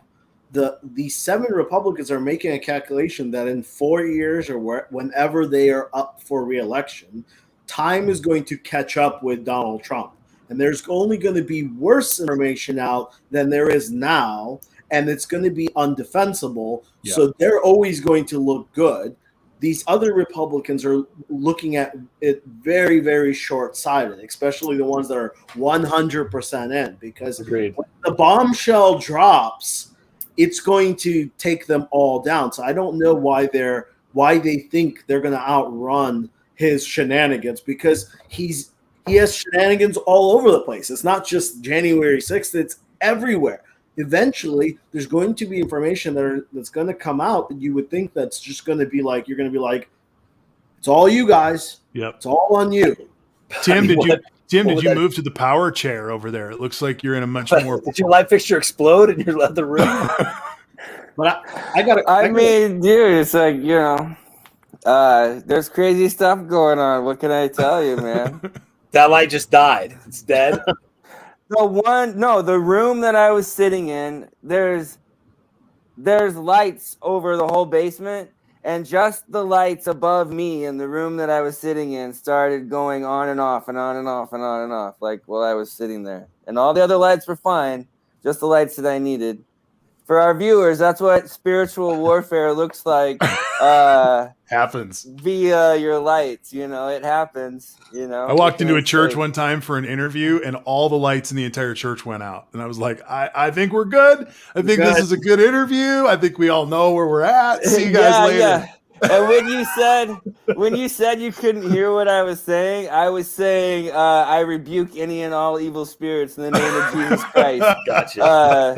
And a lot of times that brings the lights right back on, but it wasn't working. So I'm like, shit, I got to get out of here. My lights are no good, dude. So I had to move to my leather chair. I got a quick question for you guys. Yeah. With the way things run, what is your feeling on when the other side will always cheat, steal, do whatever it takes to get the end result? Then how do you feel that you should play? Are you always playing it by the books? An example to that I would bring up is kind of like baseball during the steroid era. Now, a lot of people will sit back and go, oh, those that cheated, they're terrible. Don't take steroids. Don't do that. Some people, including myself, would also make an argument that the people that took steroids didn't really get full punishment. They actually got bigger pay, much bigger pay during their careers. They have bigger stats. Some of them are already in the Hall of Fame. Others will be in the Hall of Fame. So if you're a pitcher and you weren't taking steroids, or if you're a hitter and you're not taking steroids, your numbers were a third or a fourth of the steroid guys. So yeah, your integrity is much better, Right. but integrity doesn't always pay the bills. And depending on how history, in the end, the problem with baseball is people go, everybody took steroids. And even the people that didn't take steroids get kind of in it. So if you're a Democrat and you're always playing it by the book while the other side is cheating and doing whatever it takes to win, do you have to kind of make a better strategy to go, we have to sometimes move the book and get things done that is not quite fair to both sides? Do we make votes that do we scorch things like getting rid of the filibuster? Do we get the Republicans into basically going, we know they're going to cheat and we have to do it in a way when we know where they're going to cheat, we're going to prevent them, like getting rid of the filibuster, doing things that tactics that I don't even know about yet. Yeah. Yeah. Another analogy is if you know that there's a guy who's going to drink and drive every single night and drive drunk home, and you can't stop him and he's not going to stop, which is a lot more like what the Republican Party is like, a belligerent drunk driver right now. They won't fucking stop no matter how much you coach them or help them or even threaten them until you take their car away from them, until you take their liberty from them. You have to treat them like the menace that they are. They're a menace. And so the baseball analogy works. I mean, on the one hand, what you're saying, Ace, is basically let's take some steroids and get in the game and win some ball games. I like the analogy for another reason, too. For the longest time in the steroid era, Major League Baseball argued for years, as did the union, that nobody had the right to test these players. It's a private company. It's a private institution. We've got our own rules. We police ourselves. We will not have public policing via doctors and public testing in any way, shape, or form. That was their argument for a long time, which is very similar to the way the Republicans run their operation now. They're like, we know this doesn't work for the liberals at all, but we're just going to keep this game going. White supremacists do the same thing. They're like, well, we know we have the control of the town and we don't want to have a woke society, so we're just not going to play ball. Eventually, what did baseball have to do? They had to make an ass out of the whole game. Of course, after they all got their new stadiums, the steroids built, and all baseball got richer than it had ever been, then it finally had the ability, with enough social pressure and righteousness, to police itself on steroids. The NFL, for instance, has policies as well where they have guys who beat the shit out of their wives and then they get 6 games. They lose their ability to play for 6 games. So we have these institutions that live with this scandalous behavior. Some are really bad at it. Some are better at it than others. But this is literally how we have to approach Congress right now, because we have a anti-American party in the White House. We have a rule-breaking system in the Republican Party that if you don't go along with breaking the rules, the next morning they will reject you from their party. That's what happened this morning with Cassidy and with Sass. Like, they didn't take the steroids, they didn't play the cheat ball, so they can't be part of the game because everybody on the Republican Party plays cheat ball. Yeah, it makes the others look really bad when you don't. It glares. It makes that glare that, oh, no, not everybody's actually doing it. It's just them. And that's when the bully goes, oh, no, I can't have people thinking that. You're the bad guy. That's how we got into the Trump problem because we still believe that shame will stop the shameless. Right. Yeah, but it What we learned was most of the things we thought were laws were not. They were advice or Suggestion. guidelines. The emoluments Well- was just a guideline. It was just advice. You could just blow through it. Calling out private citizens as the president was just advice. Apparently, you can do it. I mean, just everything he did was just across the board. We were using to Tim's earlier point this sort of idea of responsibility and finding common ground and working together to solve problems. That was just like a good idea. It wasn't required. And so I think Zach said it good, never cheat, but use every parliamentary system to your advantage. I mean, we definitely have to be smarter about what games we want to play. And again, play the ones we can win and maybe ditch the ones we can't. But yeah, I mean, we obviously need to start pushing. I mean, I couldn't agree more that it seemed to me the entire impeachment was run by Mitch McConnell. It seems like, and I mean, that shouldn't have been the way it was at all. So yeah, we got to start getting more savvy, I would say. But then there's also turnabout is always fair play, as far as I'm concerned. If one party can do one thing and it's considered acceptable, talking specifically about parliamentary procedure, not whataboutism, not about moral correctness. But if one party can push through a Supreme Court justice in the last month before an election or whatever it was, then I mean, I see no reason why any Democratic-led Congress wouldn't do the exact same thing every single time. I mean, we were proven idiots to play along with them last time. So if you're the party in charge and you've got the president, and even if someone else has been elected, just push through another justice. It's not your problem. Don't worry about it. Push through that justice in the last week. Do it in January, whatever. That's the way I see it. I mean, these honor system rules we've just proven were wrong. Exactly. Yeah. That's The what honor they system are. doesn't They're work. honor system rules. They're honor system rules. We found out the laws that we had in place that we were taught since grade school to keep checks and balances. It's literally what they're called, the checks and balances, that they're about as effective as a fence. Because a fence only keeps out honest people. Dishonest people go right through a fence, over a fence, under a fence. They don't give a shit about a fence. Mm-hmm.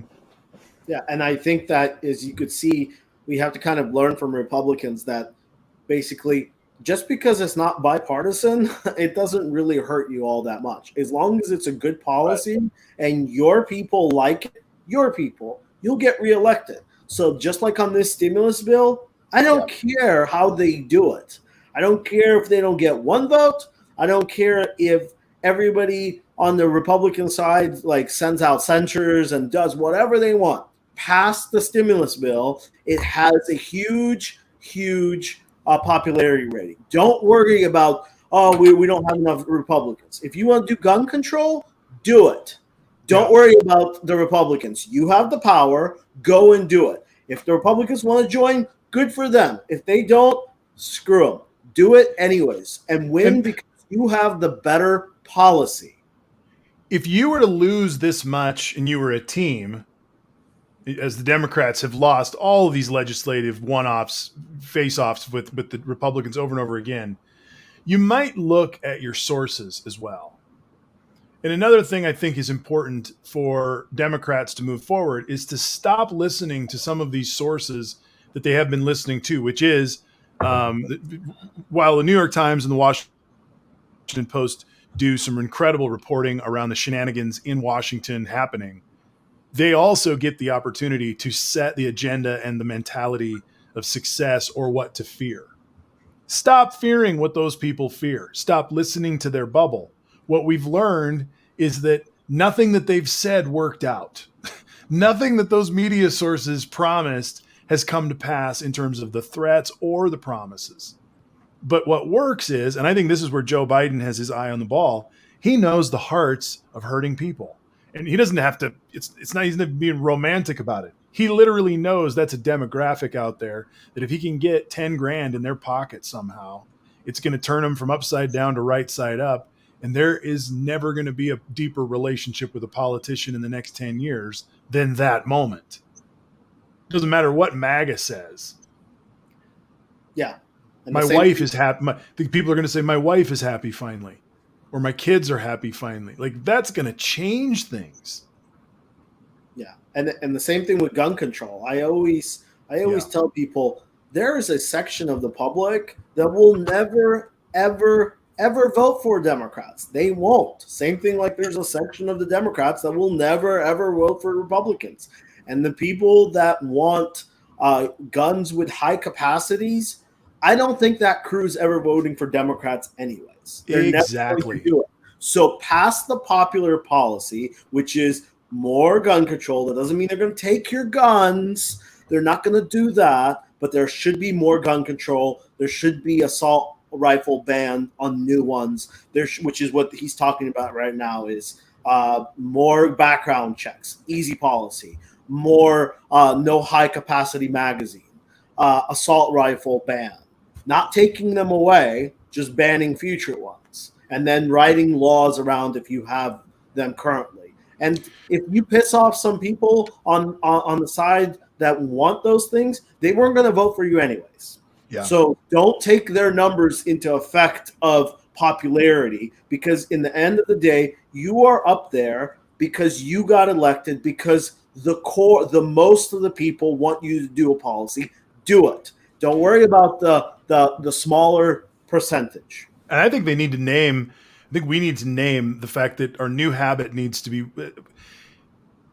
maybe not in the courts, because we talked about Trump, but in the politics, we need to be all about winning. FDR, one of the things FDR did that Trump did as well, Trump did it in his own way, was breaking news. He did this, he did this, he did this, he did this. FDR had the exact same approach during the New Deal. He was pushing and passing legislation faster than the Republicans could clutch their pearls, and they were on to the next thing, and they were on to the next thing. And some of it did go to the Supreme Court, and a year and a half later, FDR lost some of those, and he had to redo some of the work, but he never looked back, and he kept the Republicans on their heels the whole time.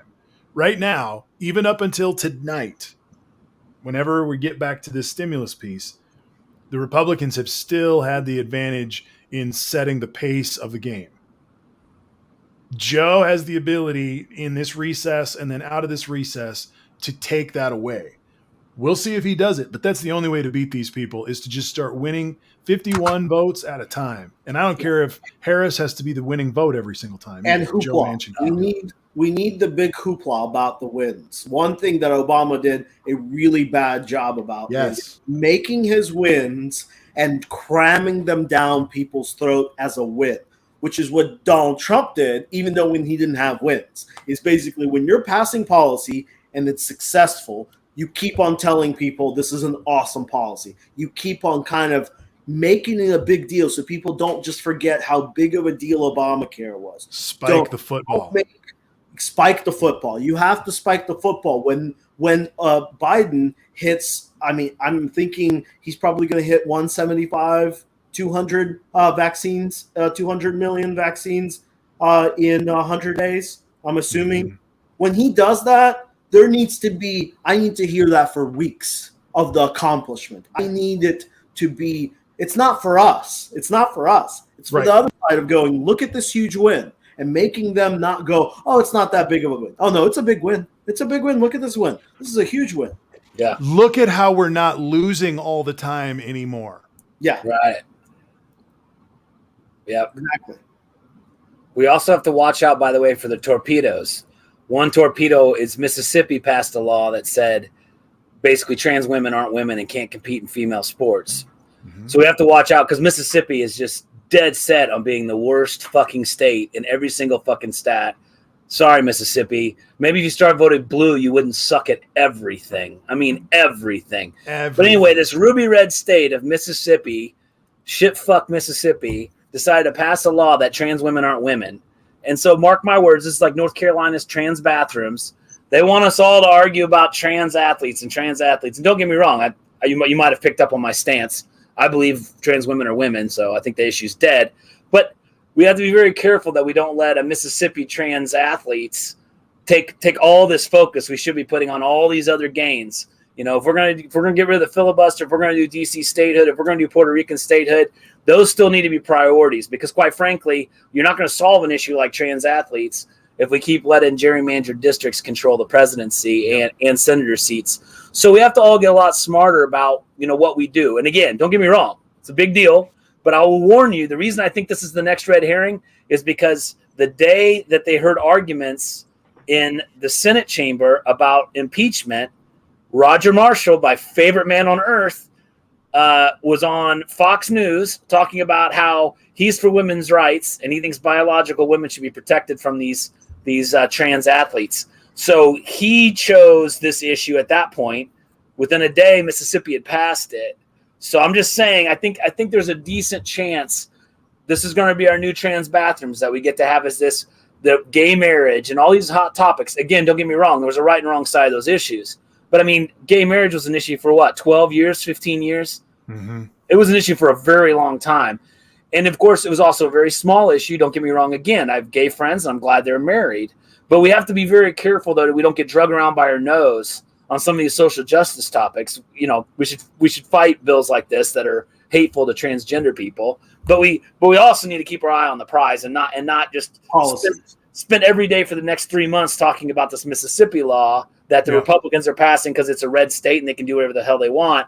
And we end up spending all of our time on that instead of all these other things. So and that's honestly, like you say, being smarter. That's not being shocked anymore. Right. That's part of it, is just being, starting out a segment of the news that says, what are these anti-American seditionists doing today? Because that way we're not as surprised at their antics, because that's all they are antics. Yeah. As soon as they have the ability to have power again, they'll get right back to talking about their core issues. But as soon as the Democrats come into power and there's not an impeachment about Donald Trump, boom, there's a social bullshit issue that gets people on both sides and gives us all something to talk about. And if they can waste a year on 10 athletes across the country, they will. Yeah. They would love to do that. That's why you have to just keep on passing policies. And I'm so proud.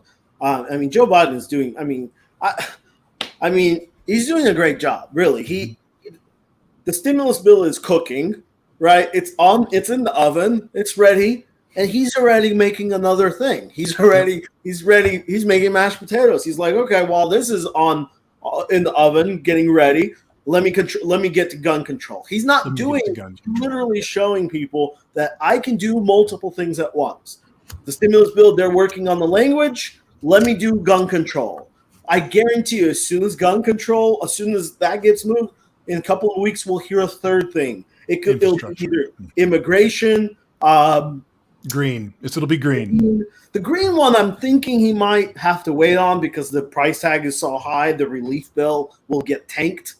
So I think they want to get that passed, then do the green, because the green, like you said, that's going to be $3-ish trillion. Well, and the other one that's coming, and I don't know how he does it, if it's the green or if something else, but the testing and de-escalation of the when the vaccines continue to go out, the program around testing and tracing is going to become the relief bill. Yeah, okay. It's going to be massive. It's going to be the most massive thing that we've never seen. Because as we saw in New Zealand today, that they had 3 major outbreaks in one city and they were able to lock it down and get back at it. And that's the kind of responsive behavior that we're going to have with Joe Biden's administration when we get the national numbers down to, one day we may get the number down below 1,000 nationally. Like, that's when your economy is opened back up. That's when you're like, oh my God, I can do what I need to do again. And if my app goes off because I'm in Wichita and 6 people have it, I'm going to know. That's what we have to get to. And we just didn't even try with Trump because the ability to govern ourselves under Trump was so just completely disheveled. And on the testing, what you'll get with that is you're going to get in-home cheap tests. So imagine if you live in the zone. First of all, you're going to get accurate reporting on numbers, which would help me. And they wouldn't be statewide. They would be city and area wide. So you can live in an area and go, oh man, we're in a hot zone. You'd be able to go to your grocery store and buy a $5 COVID test that gives you a result in 15 minutes. Right. The government could just send out free tests to zones that are hot and go, everyone take this test. And if you are positive, stay the F home, separate. How fast can you control it? If you go in the city, let's say there's 10,000 people that live in the area and you're at 10%. You guys are hot. You send out 10,000 test that'll cost the government nothing. I mean, it'll cost them 50 grand. I don't care.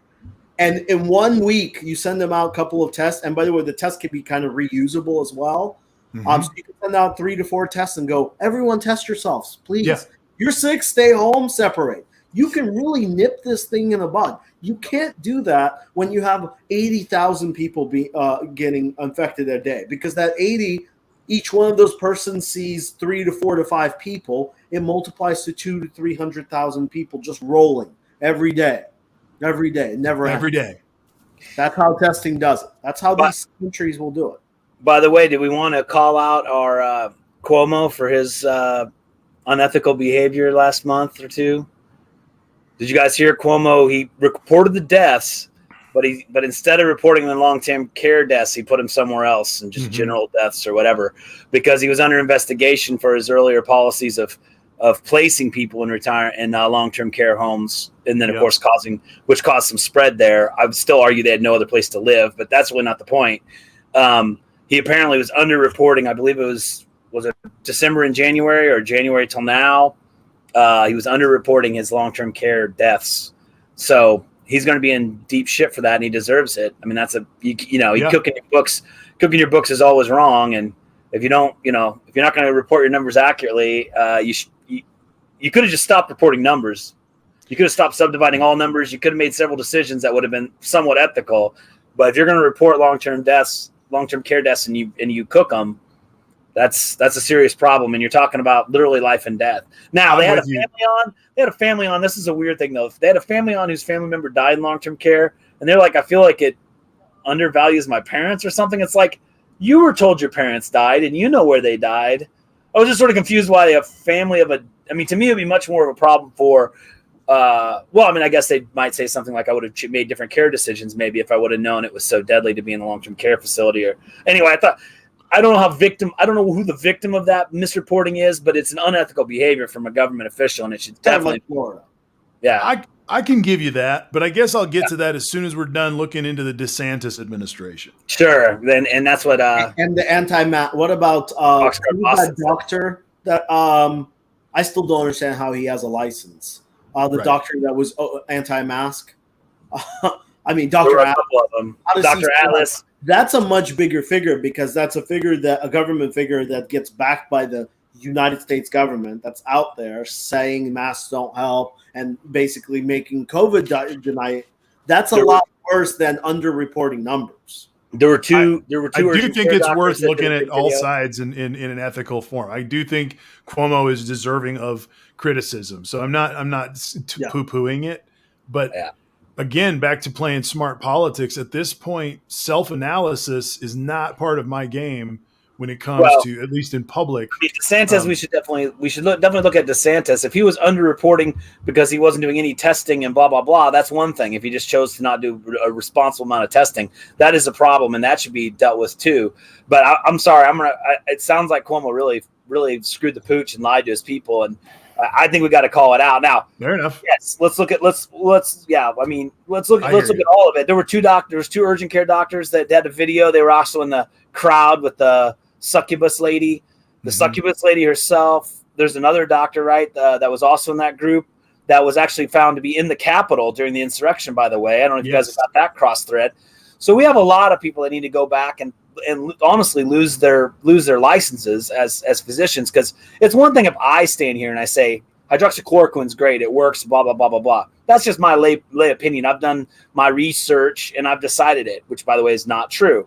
But when you have a medical license and you're encouraging people to take something without a prescription or use it for off-label against the FDA's guidelines and medical guidelines, that's like really bad, and you should minimum lose your license, because it's just completely inappropriate. If someone said treat your bunions with Tylenol, and there's all these Tylenol poisonings across the country, because by the way, Tylenol is very dangerous to your liver. Never go above label usage of Tylenol. People were abusing Tylenol, and people's livers are shutting down, dying across the country. Those people should be in trouble. So there's definitely a lot of things to double back on, and I guess that's the one problem. Like I was saying last week, it's like Trump. Every time he screws up, as soon as the teacher comes to get him in trouble, he shoots a spit wad. The teacher comes to yell at him, and he shits his pants. I mean, like it was just It was just problem after problem after problem. They came too fast. I mean, I don't even know how to get back to it. I give up. Yeah, it's like, how do I even get back to it? And it makes you want to, what it did was it made you want to give up on the last 90 problems and try to address this one. But as soon as you tried to address this one, he punched the kid next to him in the face. And you're like, well, damn it, and it's every day it was just relentless. So I'm sure someone's got a list, and I'm sure at some point they're going to be like, here's the list of all the things we'd like to look at. We can really legitimately look at these 4 or 5. And so will they get to DeSantis? I don't know. Yeah. Marty, can you put up a comment from Chill Out 2020? Biden House, Senate, all Democrats. And then I will find it. It's right. back up I was there. watching him close, and then he I'm and then trying he dropped. to. I was watching him, and then he started commenting more. Yeah, there's a lot, and I'm so glad I didn't vote. So let me, while we're looking for that. Is it this one? Is it Chill Yeah, it's that one. Chill Out? Biden House Senate, all Democratic, yet no med for all during the pandemic. No stimulus, but both parties are the GOP. Oh, that sounds. That sounds. Is that Bernie? Is it? Well, here's the thing: is of course there's not going to be a Medicare for all. He didn't run on that policy, but he already expanded without any votes by himself ACA, and he's going to give at least like 15 to 20 extra million people will be able to jump on it. And guess what? All the people that are 150% under 150% poverty, or basically 50% more than poverty level, will have subsidized healthcare, which Subsidized Medicare for a year. And that as well. So and for people who lose their job, they get 100% free medical care for a year under Joe Biden's plan. What else would you like? And he didn't even have to wait for policies; he just did that. The stimulus check, it's a big bill. It's going to be. They're probably going to make fun of it because it's probably going to be like 10,000. I don't know. It's always 3,000 pages long. But when you write a $1.9 trillion plan, it's not going to be 10 pages. It's huge. That takes time. This is not a Donald Trump shenanigans of I get to just give me the money and then we'll figure out how to spend it. This has to be written. You'll get your stimulus check. You're already getting health care. And we're not even into, what are we at, 30 days? I don't even know. Because he's gotten a lot done. It's not the 20th yet. It's the 14th. Not even, I mean, how impressive is it that that a person has already added probably 10 to 15 million people to Medicare and they don't have to pay for it? It's awesome. So it's too bad that you didn't vote for anybody, but you're in a small minority. You might want to look into yourself because a lot of people did vote. So if Joe Biden couldn't get your vote, I don't know who could get your vote at that point. He said The Rock, Gabbard. Well, you're on your own, buddy. I'm out. I don't think that's probably gonna the Polynesian ticket apparently. Wait, I mean the Gabbard. Yeah.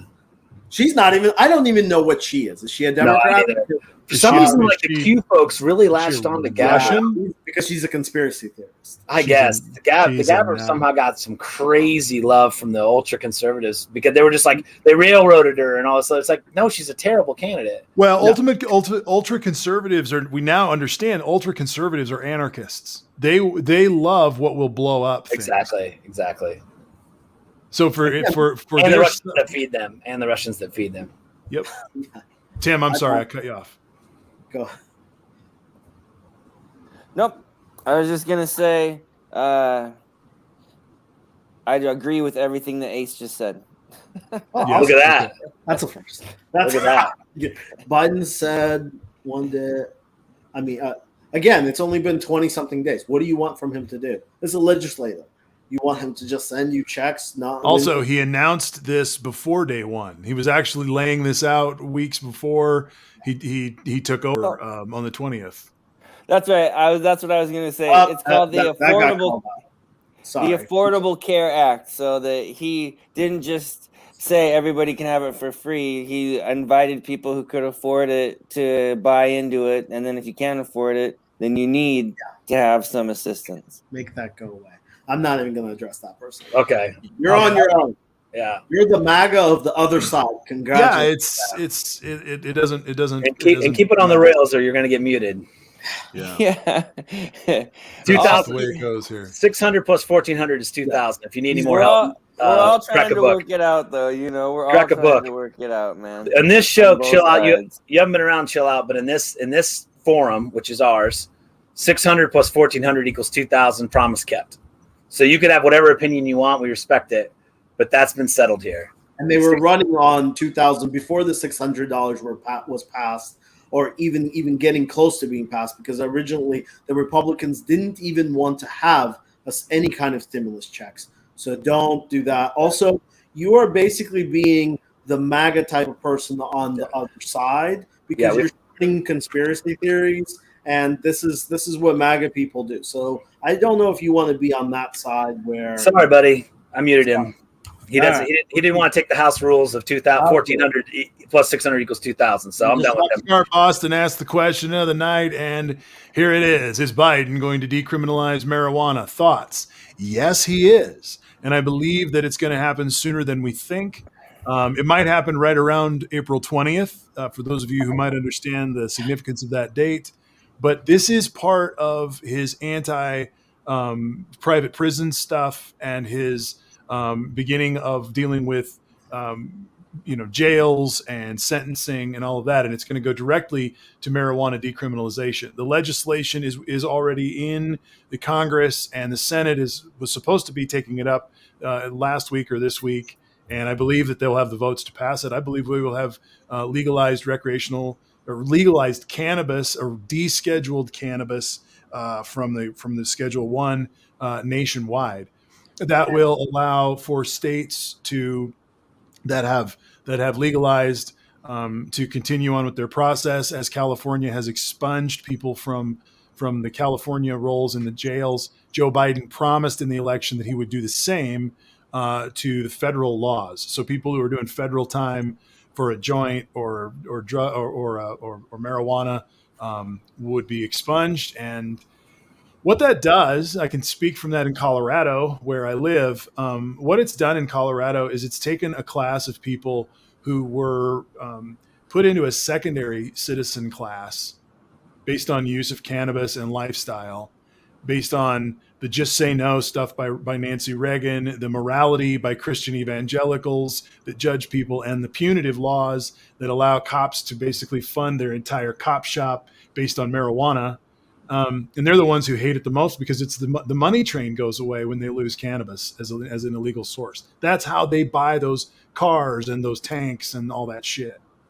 So what you're doing when you take that away is you're upending the system that holds power in the police, but you're also allowing people, like they did in California as well, where once you're taken off of the role of being a felon or having a misdemeanor, you're actually put at the top of the list if you want to get your card and work in a dispensary, or if you want to open a grow shop, or you want to do something. So the industry itself is actually allowing people to have opportunities that they punitively would have never been able to have in an industry that's about to grow.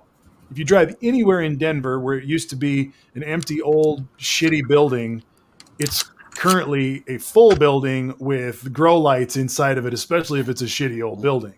I drove through East Des Moines last winter when I went to see Andrew Yang, and I saw Joe Biden doing some politicking, and I drove through East Des Moines, and I was just amazed at the amount of empty, dead real estate. That if that was in Denver, there would be no empty real estate. Let me just tell you that, because green is Green in the air, man. That's what's up. If I can add just a couple more things that it would also add is it would add a huge money stream to the states. The states are going to start struggling and they're behind on money. And there are only two ways that you can a couple of ways. You could tax people. It's really hard to tax people more when unemployment is high. You can do marijuana, which would add to the state's budget. You can also legalize online gambling, which I predict that in the next 2 years, both of those will be legalized.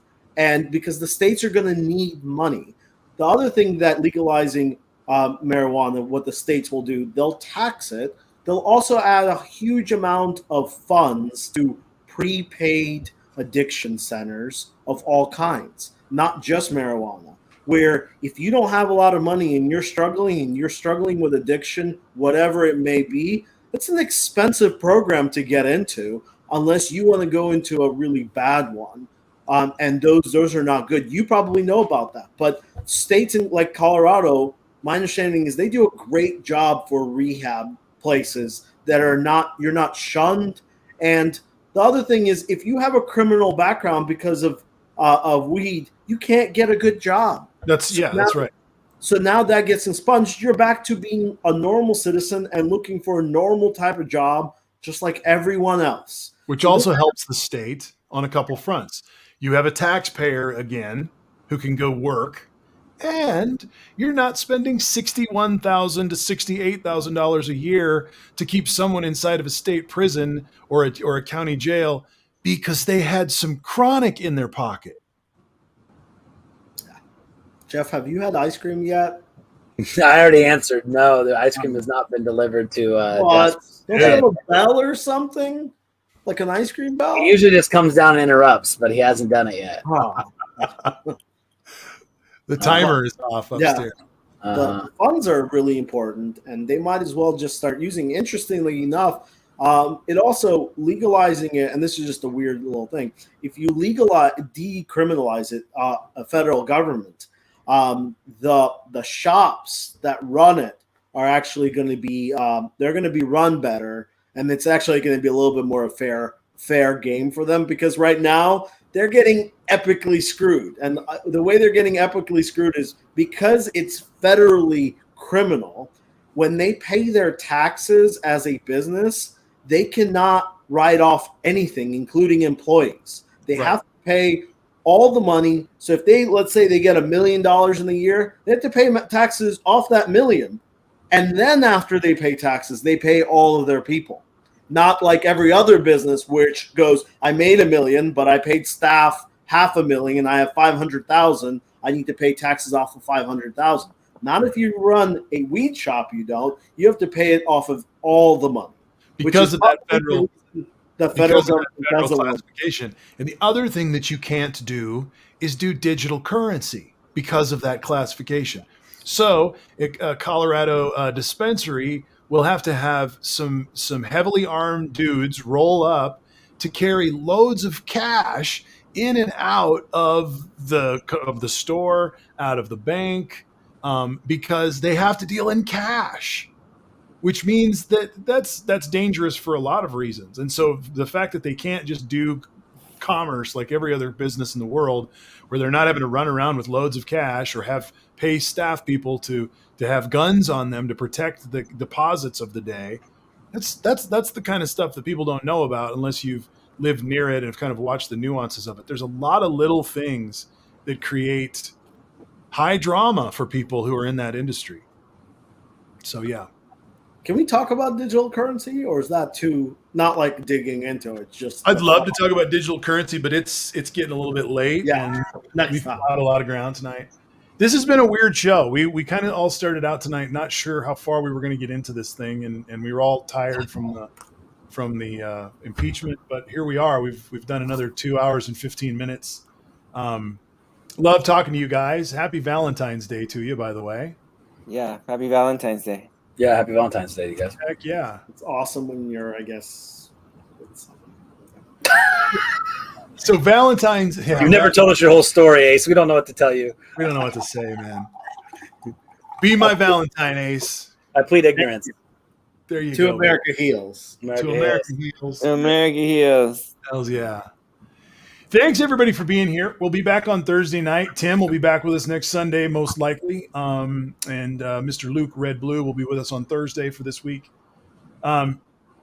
Take care of yourselves out there. This has been a run. And I think for anybody who's tuning into this show, most of the folks who've tuned into this show, it's been a lot of juice on this Trump stuff over the past weeks, months, and years. And I'm really glad Joe Biden over the past week or so was just doing his job. because it's nice to have at least one group of people who are focused on what the hell's supposed to be happening. Right. And I look forward to coming back with, a little more refreshed, maybe with some of this policy stuff. And I look forward to some victories. I'm waiting for some victories that don't have to wait for 3 months to be approved, or don't allow some fat liar to tell me that it's not really going to happen, and see a bunch of comments over here that threaten me by saying, we'll see. It's time to dunk. It's time to win. It's time for spring training starts this week. Time to get in shape. You know what I mean? Like, let's go. That's my piece for the night. Well, can you share this last thing right as we leave? Thanks, Mr. Clean. I really appreciate your help on Zach. Oh, no. that. Whoop. Sorry. Nope. What is Pornhub.com? What are you doing? Oh shit! Oh, drop the mic. Like, Fine. I love you, bro. Gotta go, dude. With your poor. Remember the man. Staples? Do you remember the Staples ad where they're like, "We're reusing paper. We're using both sides of the paper now," and they hand it out. Like the second guy flips this over, and goes, "What's executive reimbursement chart?" And the person like dives across the table and starts eating it. Oh, that was nice though. That was lovely Valentine's pictures. Did you mean to just show the Bidens? I wanted to show the Biden White House how The cool. movie with the dogs, that was so cool. Did they reuse the murder trees from Melania for Valentine's decorations? Murder trees. They went for a Valentine's Day walk and they said hi to people and they were so sweet and civil, and it was like, wow. And she had like a whole art project. I mean, how awesome is that? It's just awesome. Yeah, put that back up. We'll look at They're just doing it beautiful right now. people. Give They're one just kind second. people. Check your tabs before you share. Check your tabs. I just had. I made that up. There was nothing inappropriate. It was just You a made bunch that of up. Oh, You know. I knew Hilarious. Like, I don't even know. I just typed I'm in. telling you what, man. Hey, look at Everyone- that. Look It's at that. awesome. America heals. And look at Jill standing in front. Look at them. Look at Joe. It looks like he Joe's just landed a chilling. bomber. Beautiful. Cool jacket. Here we Dude. go. Totally. Like normal, real human beings. It's just beautiful. Put up these. Look at that. Wow. Compassion. Wow. So good. Totally. And you know what cool. that is, what they didn't have to do in order to put that up was they didn't have to. I'm gonna just. Oh, there we go. There's one Oh, more. look at that. Courage and those cool dogs. Love it. And the dogs are chilling. They're comfortable. They're happy. They're not like, How cool is that? Can you imagine if Trump ever had a German Shepherd running around him? Oh, no. It'd be I the mean, most skittish, pissing everywhere kind of dog you've ever I seen. never put up with him and run away every chance it got. And It'd be like there's the no dog one, from Funny Farm. It just runs. It'd be there's like- no one talking about how these are the best hearts that have ever been on the White House lawn, and Right. these are the greatest ever. Does anyone remember the video where there's like the sheriff's department showing off this cat you could adopt, and the cat just loses it? It's just at the end of the leash, Bites and the it's guy like in the leg. up his shirt, down his collar. It'd be like that. It would just be Trump trying to pretend like he's never seen a dog before, while the dog is just whirling around. He goes to pet it, and it's just like all four backing up as hard as it can. Well, we only know this because we've seen his kids. It's totally, True. man. Oh yeah, barely. They would hump everything. That's true. It would hump everything. Oh my god. everything.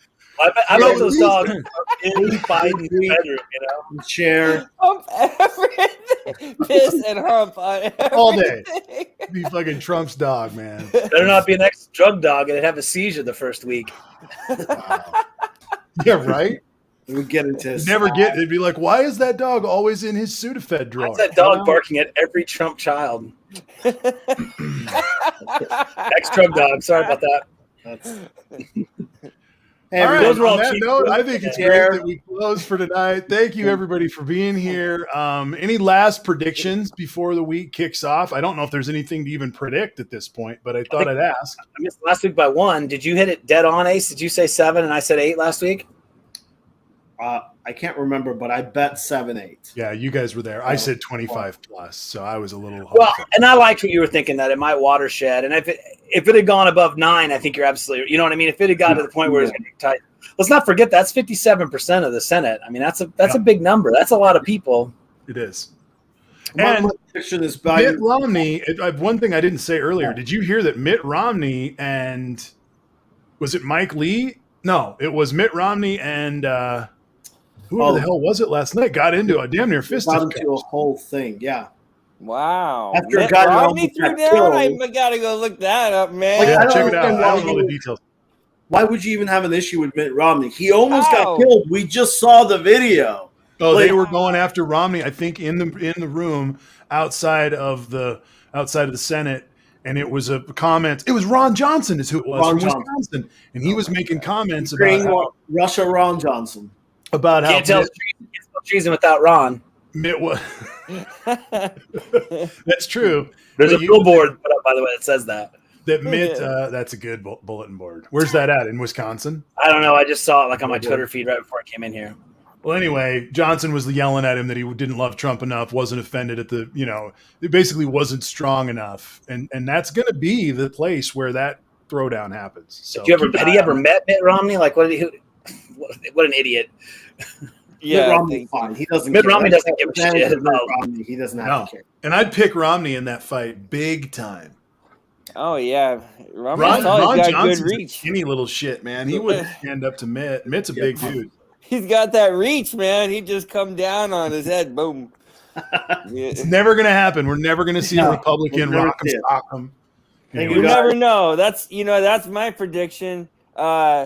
Biden's gonna keep doing a great job. The Republicans are gonna get more batshit crazy. The fucking crazy people are gonna keep coming out of the woodwork. But just keep on guard. Keep loving people that are around you and that you encounter, because shit is gonna get crazier as we move forward. That is my prediction. Yep, I think you're right.